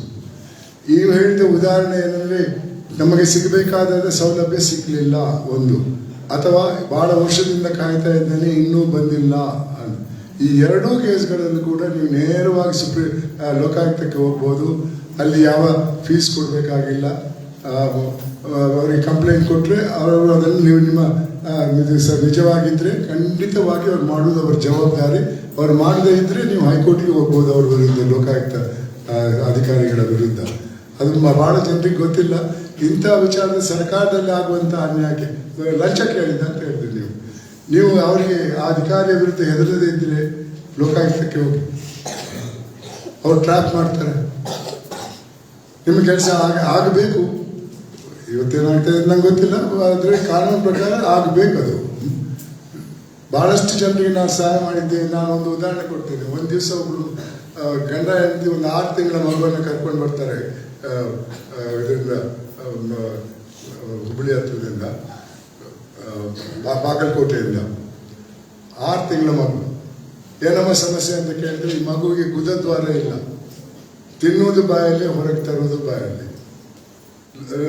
ಬಾಗಲಕೋಟೆ ಡಾಕ್ಟರ್ ಹೇಳ್ತಾರೆ, ಇಲ್ಲಿದ್ದಕ್ಕೆ ಚಿಕಿತ್ಸೆ ಕೊಡೋಕ್ಕಾಗಲ್ಲ, ಇಲ್ಲಿ ನಮ್ಮ ಹತ್ರ ಸೌಲಭ್ಯಗಳಿಲ್ಲ, ಇದನ್ನು ಸುಚಿಂತಿತ ಆಸ್ಪತ್ರೆಗೆ ಕರ್ಕೊಂಡು ಹೋಗಿ ಅಂತ ಹೇಳ್ತಾರೆ. ಅವರು ಅದನ್ನು ನಂಬಿಟ್ಟು ಸ್ವಲ್ಪ ಸಾಲಗೆಲ್ಲ ಮಾಡಿ ಹಣ ಇಟ್ಕೊಂಡು ಒಂದು ಸರ್ಕಾರಿ ಮೆಡಿಕಲ್ ಕಾಲೇಜಿಗೆ ಹೋಗ್ತಾರೆ. ಅಲ್ಲಿ ಮೆಡಿಕಲ್ ಕಾಲೇಜ್ ಆಸ್ಪತ್ರೆಗೆ. ಮಕ್ಕಳ ವೈದ್ಯ ಮಗುವನ್ನು ಪರೀಕ್ಷೆ ಮಾಡ್ತಾನೆ, ಎಲ್ಲ ಸರಿ ಮಾಡಿ ಕೊಡ್ತೇನೆ, ಏನು ಬೇಸರ ಮಾಡಿಕೊಡ್ಬೇಡಿ, ಆದರೆ ಒಂದಿಷ್ಟು ಖರ್ಚು ಆಗ್ತದೆ ಅಂತಾನೆ. ಖರ್ಚೆಲ್ಲ ಖರ್ಚು ಲಂಚ. ಈ ಪೋಷಕರು ಸ್ವಲ್ಪ ಹಣ ತಗೊಂಡು ಹೋಗಿದ್ರು, ಅದನ್ನು ಆತನ ಮೇಜಿನ ಮೇಲೆ ಇಡ್ತಾರೆ. ಆ ವೈದ್ಯ ಅದಕ್ಕೆ ಲೆಕ್ಕ ಹಾಕ್ತಾನೆ. ಲೆಕ್ಕ ಹಾಕ್ಬಿಟ್ಟು ಈ ಮೊತ್ತಕ್ಕೆ ನಾನು ಪಕ್ಕದಲ್ಲಿ ಒಂದು ಸಂಧಿ ಮಾಡಿಕೊಡ್ತೇನೆ, ಮಲ ಹೊರಗೆ ಹೋಗ್ತದೆ, ಅಲ್ಲಿಂದ ಬಾಯಲ್ಲಿ ಬರಬೇಕಾಗಿಲ್ಲ, ಇಲ್ಲಿ ಹೊರಗೆ ಹೋಗ್ತದೆ. ಮಗು ಒಂದು ಬ್ಯಾಗ್ ಹಾಕೊಂಡಿರ್ಬೇಕು, ಯಾಕಂದರೆ ಅದನ್ನು ಕಂಟ್ರೋಲ್ ಮಾಡೋಕ್ಕಾಗಲ್ಲ, ಅದು ಯಾವಾಗ ಬರ್ತದೆ ಹೋಗ್ತದೆ ಅಂತ ಹೇಳೋಕ್ಕಾಗಲ್ಲ. ಜೀವನ ಪರ್ಯಂತ ಬ್ಯಾಗ್ ಹಾಕೊಂಡು ತಿರುಗಬೇಕು. ಆ ಬ್ಯಾಗನ್ನು ಆಗಾಗ ತಗೊಂಡು ಹೋಗಿ ಬಾತ್ರೂಮಲ್ಲಿ ಕ್ಲೀನ್ ಮಾಡುವಂತ ಹಾಕ್ಬೇಕಂತ. ಅದನ್ನು ನಂಬದೇ ಪೋಷಕರು ಆ ಮಗುವನ್ನು ಅಲ್ಲಿ ಕರ್ನಾಟಕ ಲೋಕಾಯುಕ್ತಕ್ಕೆ ಕರ್ಕೊಂಡು ಬಂದರು. ನಾವು ಆ ಮಗುವನ್ನು ಬೆಂಗಳೂರಲ್ಲಿ ಹಳೆ ಏರ್ಪೋರ್ಟ್ ರೋಡಲ್ಲಿರುವಂಥ ಮಣಿಪಾಲ್ ಆಸ್ಪತ್ರೆಗೆ ಕರ್ಕೊಂಡು ಹೋಗಿ ಅಲ್ಲಿ ನನ್ನ ಚಿಕಿತ್ಸೆ ನಡೀತಾ ಇತ್ತು. ನಮ್ಮ ಊರವರು ಪರಿಚಯ ಇತ್ತು, ಅವ್ರನ್ನ ಬೇಡ್ಕೊಂಡೆ ಇವ್ರಿಗೊಂದು ಮಗುವಿಗೆ ಭವಿಷ್ಯ ಕೊಡಿ ಅಂತ. ಅವ್ರು ಆಪರೇಷನ್ ಮಾಡಿದ್ರು, ಯಾವುದು ಕಾಸು ತಗೊಳ್ಳೋದು. ಆ ಮಗು ಇವತ್ತು 16.5 ವರ್ಷದ ಹೆಣ್ಮಗಳು ಹುಡುಗಿ SSLCಯಲ್ಲಿ ಕಲಿತಾ ಇದ್ದಾಳೆ. ಯಾವ ನ್ಯೂನತೆಯೂ ಇಲ್ಲ. ನನ್ನ ಫೋನಲ್ಲಿ ಇಷ್ಟು ದಿವಸ ಇತ್ತು, ದಿನನಿತ್ಯ ಅದನ್ನು ಬದಲಾವಣೆ ಮಾಡ್ತಾ ಇರ್ತಾರೆ, ಅದೆಲ್ಲ ಡಿಲೀಟ್ ಮಾಡಿಬಿಟ್ಟಿದ್ದಾರೆ. ಇವಾಗ ಕಂಪನಿಯವರು ಡಿಲೀಟ್ ಮಾಡಿದ್ರು. ಇಲ್ಲ ನಿಮ್ಗೆ ತೋರಿಸ್ತಾ ಇದ್ದೆ. ಎಂಥ ವೈದ್ಯ, ದೇವರನ್ನ ಬೇಡ್ಕೊಂಡಿರ್ಬೇಕು, ನನಗೆ ವಿದ್ಯೆ ಕೊಡಿ, ನನ್ನನ್ನು ವೈದ್ಯನಾಗಿ ಮಾಡಿದ, ನನ್ನ ಮಕ್ಕಳ ತಜ್ಞನಾಗಿ ಮಾಡಿದ, ನನಗೊಂದು ಸರ್ಕಾರಿ ಕೆಲಸ ಕೊಡಿಸಿ ಅಂತ. ಅಲ್ಲೊಂದು ಮಗು ಬರ್ತದೆ, ಮಗುವಿಗೆ ಭವಿಷ್ಯ ಕೊಡುವಂಥ ಶಕ್ತಿ ಆತನಲ್ಲಿದೆ. ಆತನ ಕರ್ತವ್ಯ, ಕೈ ತುಂಬ ಸಂಬಳ ಕೊಡ್ತಾರೆ. ಇಂಥ ವ್ಯಕ್ತಿಗಳಿಗೆ ಹುದ್ದೆಯಲ್ಲಿದ್ದಾರೆ. ಈ ಮಗುವಿಗೆ ಭವಿಷ್ಯ ಕೊಡ್ತಾ ಇದ್ರೆ ಅದನಿಗೆ ಸಂತಸ ಆಗ್ತಾ ಇತ್ತು, ನನಗೆ ಎಷ್ಟು ಖುಷಿ ಆಗ್ತಾ ಇತ್ತು. ಪ್ರತಿ ವರ್ಷ ಆ ಮಗುವಿನ ಹುಟ್ಟು ಹಬ್ಬಕ್ಕೆ ಏನಾದರೂ ಫೇಸ್ ಟೈಮ್ ಮಾಡ್ತಾ ಇದ್ರು, ಆ ಮಗುವಿಗೆ ಆಶೀರ್ವಾದ ಮಾಡಿ ಅಂತ. 16ನೇ ಹುಟ್ಟು ಹಬ್ಬಕ್ಕೆ ನನ್ನ ಮನೆ ಕರ್ಕೊಂಡು ಬಂದಿದ್ದರು. ಇಂಥ ಕೇಸ್ಗಳು ಎಷ್ಟಿವೆ. ಸತ್ತ ಹಣ ಆಸ್ಪತ್ರೆಯಿಂದ ಕೊಡಬೇಕಾದ್ರೆ ಹಣ ಕೊಡಬೇಕು. ನಿಮಗೆ ಬರಬೇಕಾದಂಥ ಸಂಭಾವನೆ, ನಿಮಗೆ ಸಿಗಬೇಕಾದಂಥ ಸೌಲಭ್ಯ ಸಿಗಬೇಕಾದ್ರೆ ಹಣ ಕೊಡಬೇಕು. ಇದನ್ನು ನೊಂದು ನಾನು ಈ ಪ್ರಯತ್ನ ಮಾಡ್ತಾ ಇದ್ದೇನೆ, ಈ ಸಮಾಜದ ಬದಲಾವಣೆ ತರಕ್ಕೆ. ಎಷ್ಟೊಂದು ಸಂತಸ ಬರ್ತದೆ. ಪ್ರಾಮಾಣಿಕತೆಯಿಂದ ಕೆಲಸ ಮಾಡಿದರೆ, ಒಬ್ಬನಿಗೆ ಸಹಾಯ ಮಾಡಿದರೆ ಆತನ ಆಶೀರ್ವಾದ ನಿಮ್ಮಲ್ಲಿ ಇರ್ತದೆ. ನನ್ನೊಬ್ಬನಿಂದ ಸಮಾಜವನ್ನು ಬದಲಾಯಿಸಕ್ಕೆ ಆಗಲ್ಲ ಅಂತ ಹೇಳಬೇಡಿ. ನೀವು ಒಬ್ರು ಬದಲಾಯಿಸಿ ನೋಡಿ ಏನಾಗ್ತದೆ ಅಂತ.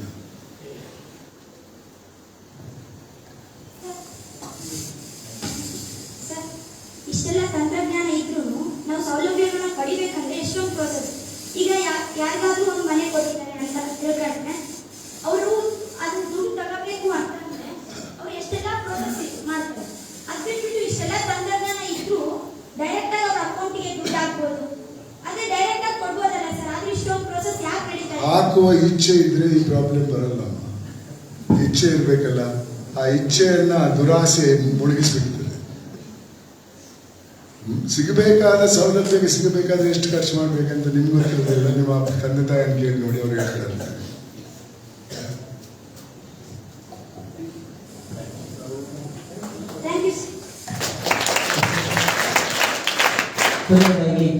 ಊರಿನ ಸಮಾಜ ಸೇವಕರಾಗಿರ್ತಕ್ಕಂಥ ಬೇಡಿ ವನರಗಿ ಅವರು ಒಂದು ಪ್ರಶ್ನೆ ಕೇಳಲಿದ್ದಾರೆ ಸರ್, ದಯಮಾಡಿ. ಸರ್ ನಮಸ್ಕಾರ, ನಮ್ಮ ಹೆಸರು ವನರಗಿ ಅಂತ. ಈ ಗ್ರಾಮದ ಬೀಡರ್ ಗ್ರಾಮದ ಗ್ರಾಮ ಪಂಚಾಯತ್ ನಮ್ಮ ಸದಸ್ಯರು ನಾವು. ನನ್ನೊಂದು ಆಸೆ ಸರ್, ಅಕ್ರಮವನ್ನು ತಡೆಗಟ್ಟಲಿಕ್ಕೆ ನನ್ನೊಂದು ಸಣ್ಣ ಆಸೆ.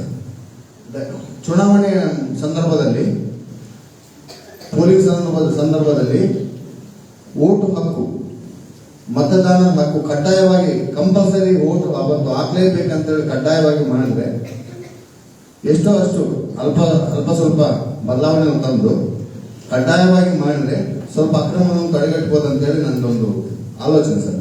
ನನ್ನ ಅನಿಸಿಕೆಯಲ್ಲಿ ಅವರಿಗೂ ಮತದಾರರು ಮಿತರ ಮತದಾರರು ತಗೊಂಡಂಗೆ ಹಣ ಅವರಿಗೂ ಬರ್ತದೆ. ಇದಕ್ಕೆ ಒಂದೇ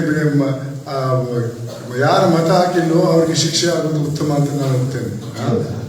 ಆದರೆ ಅದರಿಂದ ಬದಲಾವಣೆ ಬರುವುದು ಬಹಳ ಕಷ್ಟ. ಯಾಕಂದ್ರೆ ಅವರಿಗೆ ಶಿಕ್ಷೆನೇ ಬೇಡ, ಅವ್ರು ಹಣ ಕೊಡ್ತಾರೆ, ನಾನು ಹೋಗ್ಬಿಟ್ಟು ಮತ ಹಾಕ್ತೇನೆ ಅವ್ರಿಗೆ ಅನ್ನೋದು. ಈ ಸಿಸ್ಟಮ್ ಅನ್ನು ಬದಲಾಯಿಸಲಿಕ್ಕೆ ಬಹಳ ಕಷ್ಟ ಇದೆ.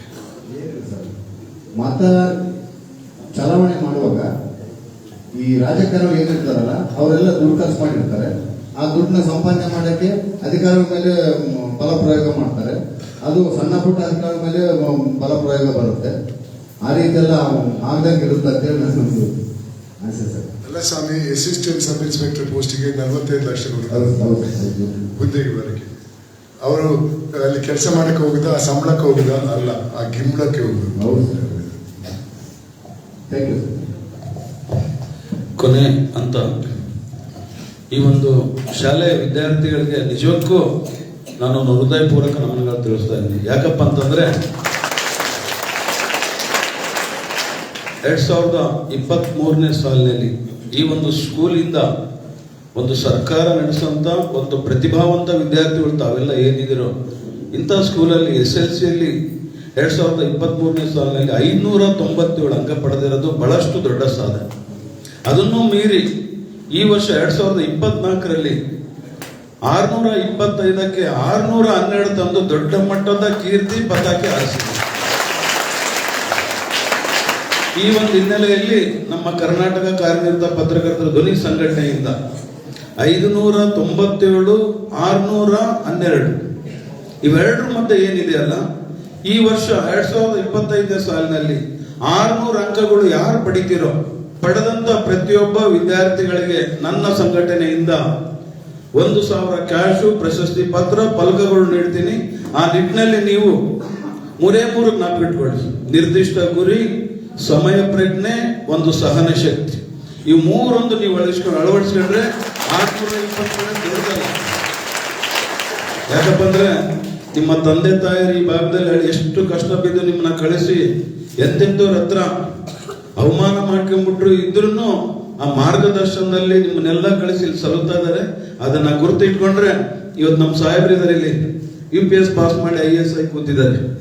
ಕಷ್ಟ ಬಿದ್ದರೆ ಮಾತ್ರ ಇಂಥಲ್ಲಿ ಕೂತ್ಕೊಂಡ್ಬಿಟ್ಟು ಅವಮಾನ ಮಾಡಿದವರೇ ನಮಗೆ ಮಾರ್ಗದರ್ಶಕರು, ನೋವುಂಟು ಮಾಡಿದವರೇ ನಮಗೆ ಸ್ಫೂರ್ತಿದಾತರು, ಕಾಲೆಳೆದಂತವರೇ ನಮಗೆ ಶಕ್ತಿದಾತರು, ಪ್ರೀತಿ ಕೊಟ್ಟವರೇ ದೇವರುಗಳ ಎಂಬ ಸಿದ್ಧಾಂತದಲ್ಲಿ ನೀವೆಲ್ಲ ಅಳವಡಿಸ್ಕೊಂಡಿದ್ದೆ ಆಯ್ತಂದ್ರೆ ನೀವು IAS, IPS, ಉನ್ನತ ಅಧಿಕಾರಿಗಳು ಏನ್ ಬೇಕಾದ ಆಗಕ್ಕೆ ನಿಮಗೊಂದು ಒಂದು ಆಶಾಕಿರಣ ಇದೆ ಅಂತ ಈ ಸಂದರ್ಭದಲ್ಲಿ ಹೇಳ್ತಾ, ಕೊನೆಯ ನನ್ನ ಮಾತು, ಹುಟ್ಟುವಾಗ ಉಸಿರಿರುತ್ತೆ, ಹೆಸರಿರಲ್ಲ. ಅದೇ ನಾವು ಸತ್ತಂತ ಸಂದರ್ಭದಲ್ಲಿ ಉಸಿರುನೂ ಇರಲ್ಲ, ಹೆಸರು ಇರಲ್ಲ. ಇವೆರಡರ ಮಧ್ಯೆ ಬದುಕುವಂತ ನಮ್ಮ ಜೀವನ ದಯಮಾಡಿ ಒಂದು ಉನ್ನತ ಪ್ರಗತಿಯತ್ತ ಯಾರಿಗೂ ಯಾರ ಭಾವನೆಗಳು ನೋವು ಮಾಡ್ಬೇಡ್ರಿ, ಯಾರಿಗೂ ತೊಂದರೆ. ನಮ್ಮ ಕೈಲಾದ್ರೆ 4 ಒಳ್ಳೆ ಕೆಲಸ ಮಾಡೋಣ, ಇಲ್ದ ಇದ್ರೆ ನಮ್ಮ ಪಾಡಿಗೆ ನಾವಿರೋ. ಇವ್ ಸಾರ್ ಹೇಳಿದ್ರು, ದುರಾಸೆ ಎಂಬ ಏನಿದೆಯಲ್ಲ ಕೆಟ್ಟ ಒಂದು ಸಂಸ್ಕೃತಿ, ಅದನ್ನ ಒಂದೇ ನೀವು ಅಳವಡಿಸ್ಕೊಳ್ತಿದ್ರೆ ತೃಪ್ತಿ ಅನ್ನೋ ಒಂದು ಸಂಕೇತನ, ಅದನ್ನೊಂದು ನೀವು ತಗೊಂಡ್ರೆ ಮುಂದೆ ಇಡೀ ಇವತ್ತು ಏನೆಲ್ಲ ಪ್ರಶ್ನೆ ಕೇಳಿದ್ರಿ ಸಾಹೇಬ್ರಿಗೆ, ಇವೆಲ್ಲವೂ ಕಡಿವಾಣ ಅಂತ. ಅದಕ್ಕೆಲ್ಲ ನನ್ನ ಉತ್ತರ ನೀವೇ ಒಂದು ಪ್ರಮಾಣ ತಗೊಂಡು ನಿಮ್ಮ ಆತ್ಮಸಾಕ್ಷಿಯಾಗಿ ಮುಂದೆ ನಾವು ಭ್ರಷ್ಟಾಚಾರದಲ್ಲಿ ತೊಡಗಲ್ಲ, ನಿಜವಾದ ರೀತಿಯಿಂದ ನಮ್ಮ ಕೈಲಾದಷ್ಟು ಏನ್ ನಮಗೆ ದಿನ ಸಿಗ್ತದೆ ಅಷ್ಟರಾಗೆ ತೃಪ್ತಿ ಪಟ್ಟು ಕಾಲು ಚಾಚ್ಕೊಂಡಿದ್ದು ರೊಟ್ಟಿ ಚಟ್ನ ಇಲ್ಲ ಅನ್ನ ತಿಂದ್ರು ಸಾಕ ಅನ್ನೋ ದೃಷ್ಟಿಯಲ್ಲಿ ನೀವು ಹೊರಟ್ರೆ, ಇವತ್ತು ನೋಡಿ ಅಲ್ಲಿ ಒಂದು ಬರ್ದಿದ್ದಾರೆ, ಅಕ್ಕಿ ತಿಂದವ ಹಕ್ಕಿ, ಆ ತಿಂದ ಅಕ್ಕಿ ಅಂತ ಹಾರಾಡ್ತಾ ನಿಮ್ಮ ಜೀವನ ಹಸುನಾಗ್ಲ ಅಂದ್ಬಿಟ್ಟು ಈ ಸಂದರ್ಭದಲ್ಲಿ ಹೇಳ್ತಾ, ಇವತ್ತು ನಮ್ಮ ಮೇಡಮ್ ಅವ್ರಿಗೆ ಎಷ್ಟು ನಾನು ಕೃತಜ್ಞತೆ ಹೇಳಿದ್ರು ಸಾಲದು. ಇಂಥ ಸ್ಕೂಲ್ನ ಇಷ್ಟು ಇಂಪ್ರೂವ್ಮೆಂಟ್ ತಂದ್ಬಿಟ್ಟು ಇಂಥ ಸ್ಕೂಲ್ ಇಂಥ ಉನ್ನತ ಮಟ್ಟ ರಾಜ್ಯ ಮಟ್ಟದಲ್ಲಿ ಬೆಂಗಳೂರಲ್ಲಿ ಇರೋಂಥ ವಿದ್ಯಾರ್ಥಿಗಳಿಗೆ ಪೋಟಿ ಮಾಡ್ತಾ ಇದ್ದಾರೆ ಅಂದ್ರೆ ನಿಮ್ಮಲ್ಲಿರಂತ ಗುರುಗಳೆಲ್ಲ ಶ್ರಮ ಅದನ್ನ ಅವಿಸ್ಮರಣೀಯ, ಅದು ಹೇಳಕ್ಕೆ ಶಬ್ದ ಇಲ್ಲ ಅಂತ ಹೇಳ್ತಾ ಆ ಗುರುಗಳಿಗೆ ನನ್ನ ಹೃದಯಪೂರ್ವಕ ಒಂದು ನಮನಗಳನ್ನು ತಿಳಿಸ್ತಾ ಈ ಒಂದು ಮಾತು ಹೇಳಕ್ಕೆ ನಾನು ಇಷ್ಟಪಟ್ಟೆ. ಈಗ ಕೊನೆಯದಾಗಿ ಮೇಡಮ್ ಅವರ ಆಸೆ ಅಂತ ಒಂದು ಪ್ರಶ್ನೆ ಅಂತೆ. ಆ ಪ್ರಶ್ನೆ ಏನಂತಂದ್ರೆ, ಸರ್ ನೀವು ಹೇಳಿದಾಗ ಭ್ರಷ್ಟಾಚಾರ ಮಾಡಿ ದುಡ್ಡನ್ನು ಸಂಪಾದಿಸ್ತಾನೆ, ಅವ್ನು ದುಡ್ಡು ಮಾಡಿದ ತಕ್ಷಣ ಅವ್ನು ಜೈಲಿಗೆ ಏರಿಸ್ಬಿಟ್ರೆ ಹೋಗಿ ಬಿಡು ಹೆಂಡತಿ ಮಕ್ಕಳೆಲ್ಲ ಚೆನ್ನಾಗಿರ್ತಾರಲ್ಲ, ಇದು ದುಡ್ಡಾದ್ರೆ ಅವ್ರಿಗೆ ಸೇರುತ್ತೆ ಅಂತ ಅನ್ನುವಷ್ಟು ಮನೋಭಾವನೆ ನಮ್ಮ ಭಾರತೀಯರಿಗೆ. ಆದ್ರೆ ಅದೇ ಒಬ್ಬ ಏನು 45 ವರ್ಷ SP IAS ಪೋಸ್ಟ್ ಮತ್ತೊಂದು ಪೋಸ್ಟ್ ಹೋಗ್ತಾರೆ ಸರ್, ಯಾರು ಅಕ್ರಮ ಮಾಡಿರ್ತಾರೆ ಆ ವ್ಯಕ್ತಿಯ ಒಂದು ಹುದ್ದೆಯನ್ನು ಸಹಿತ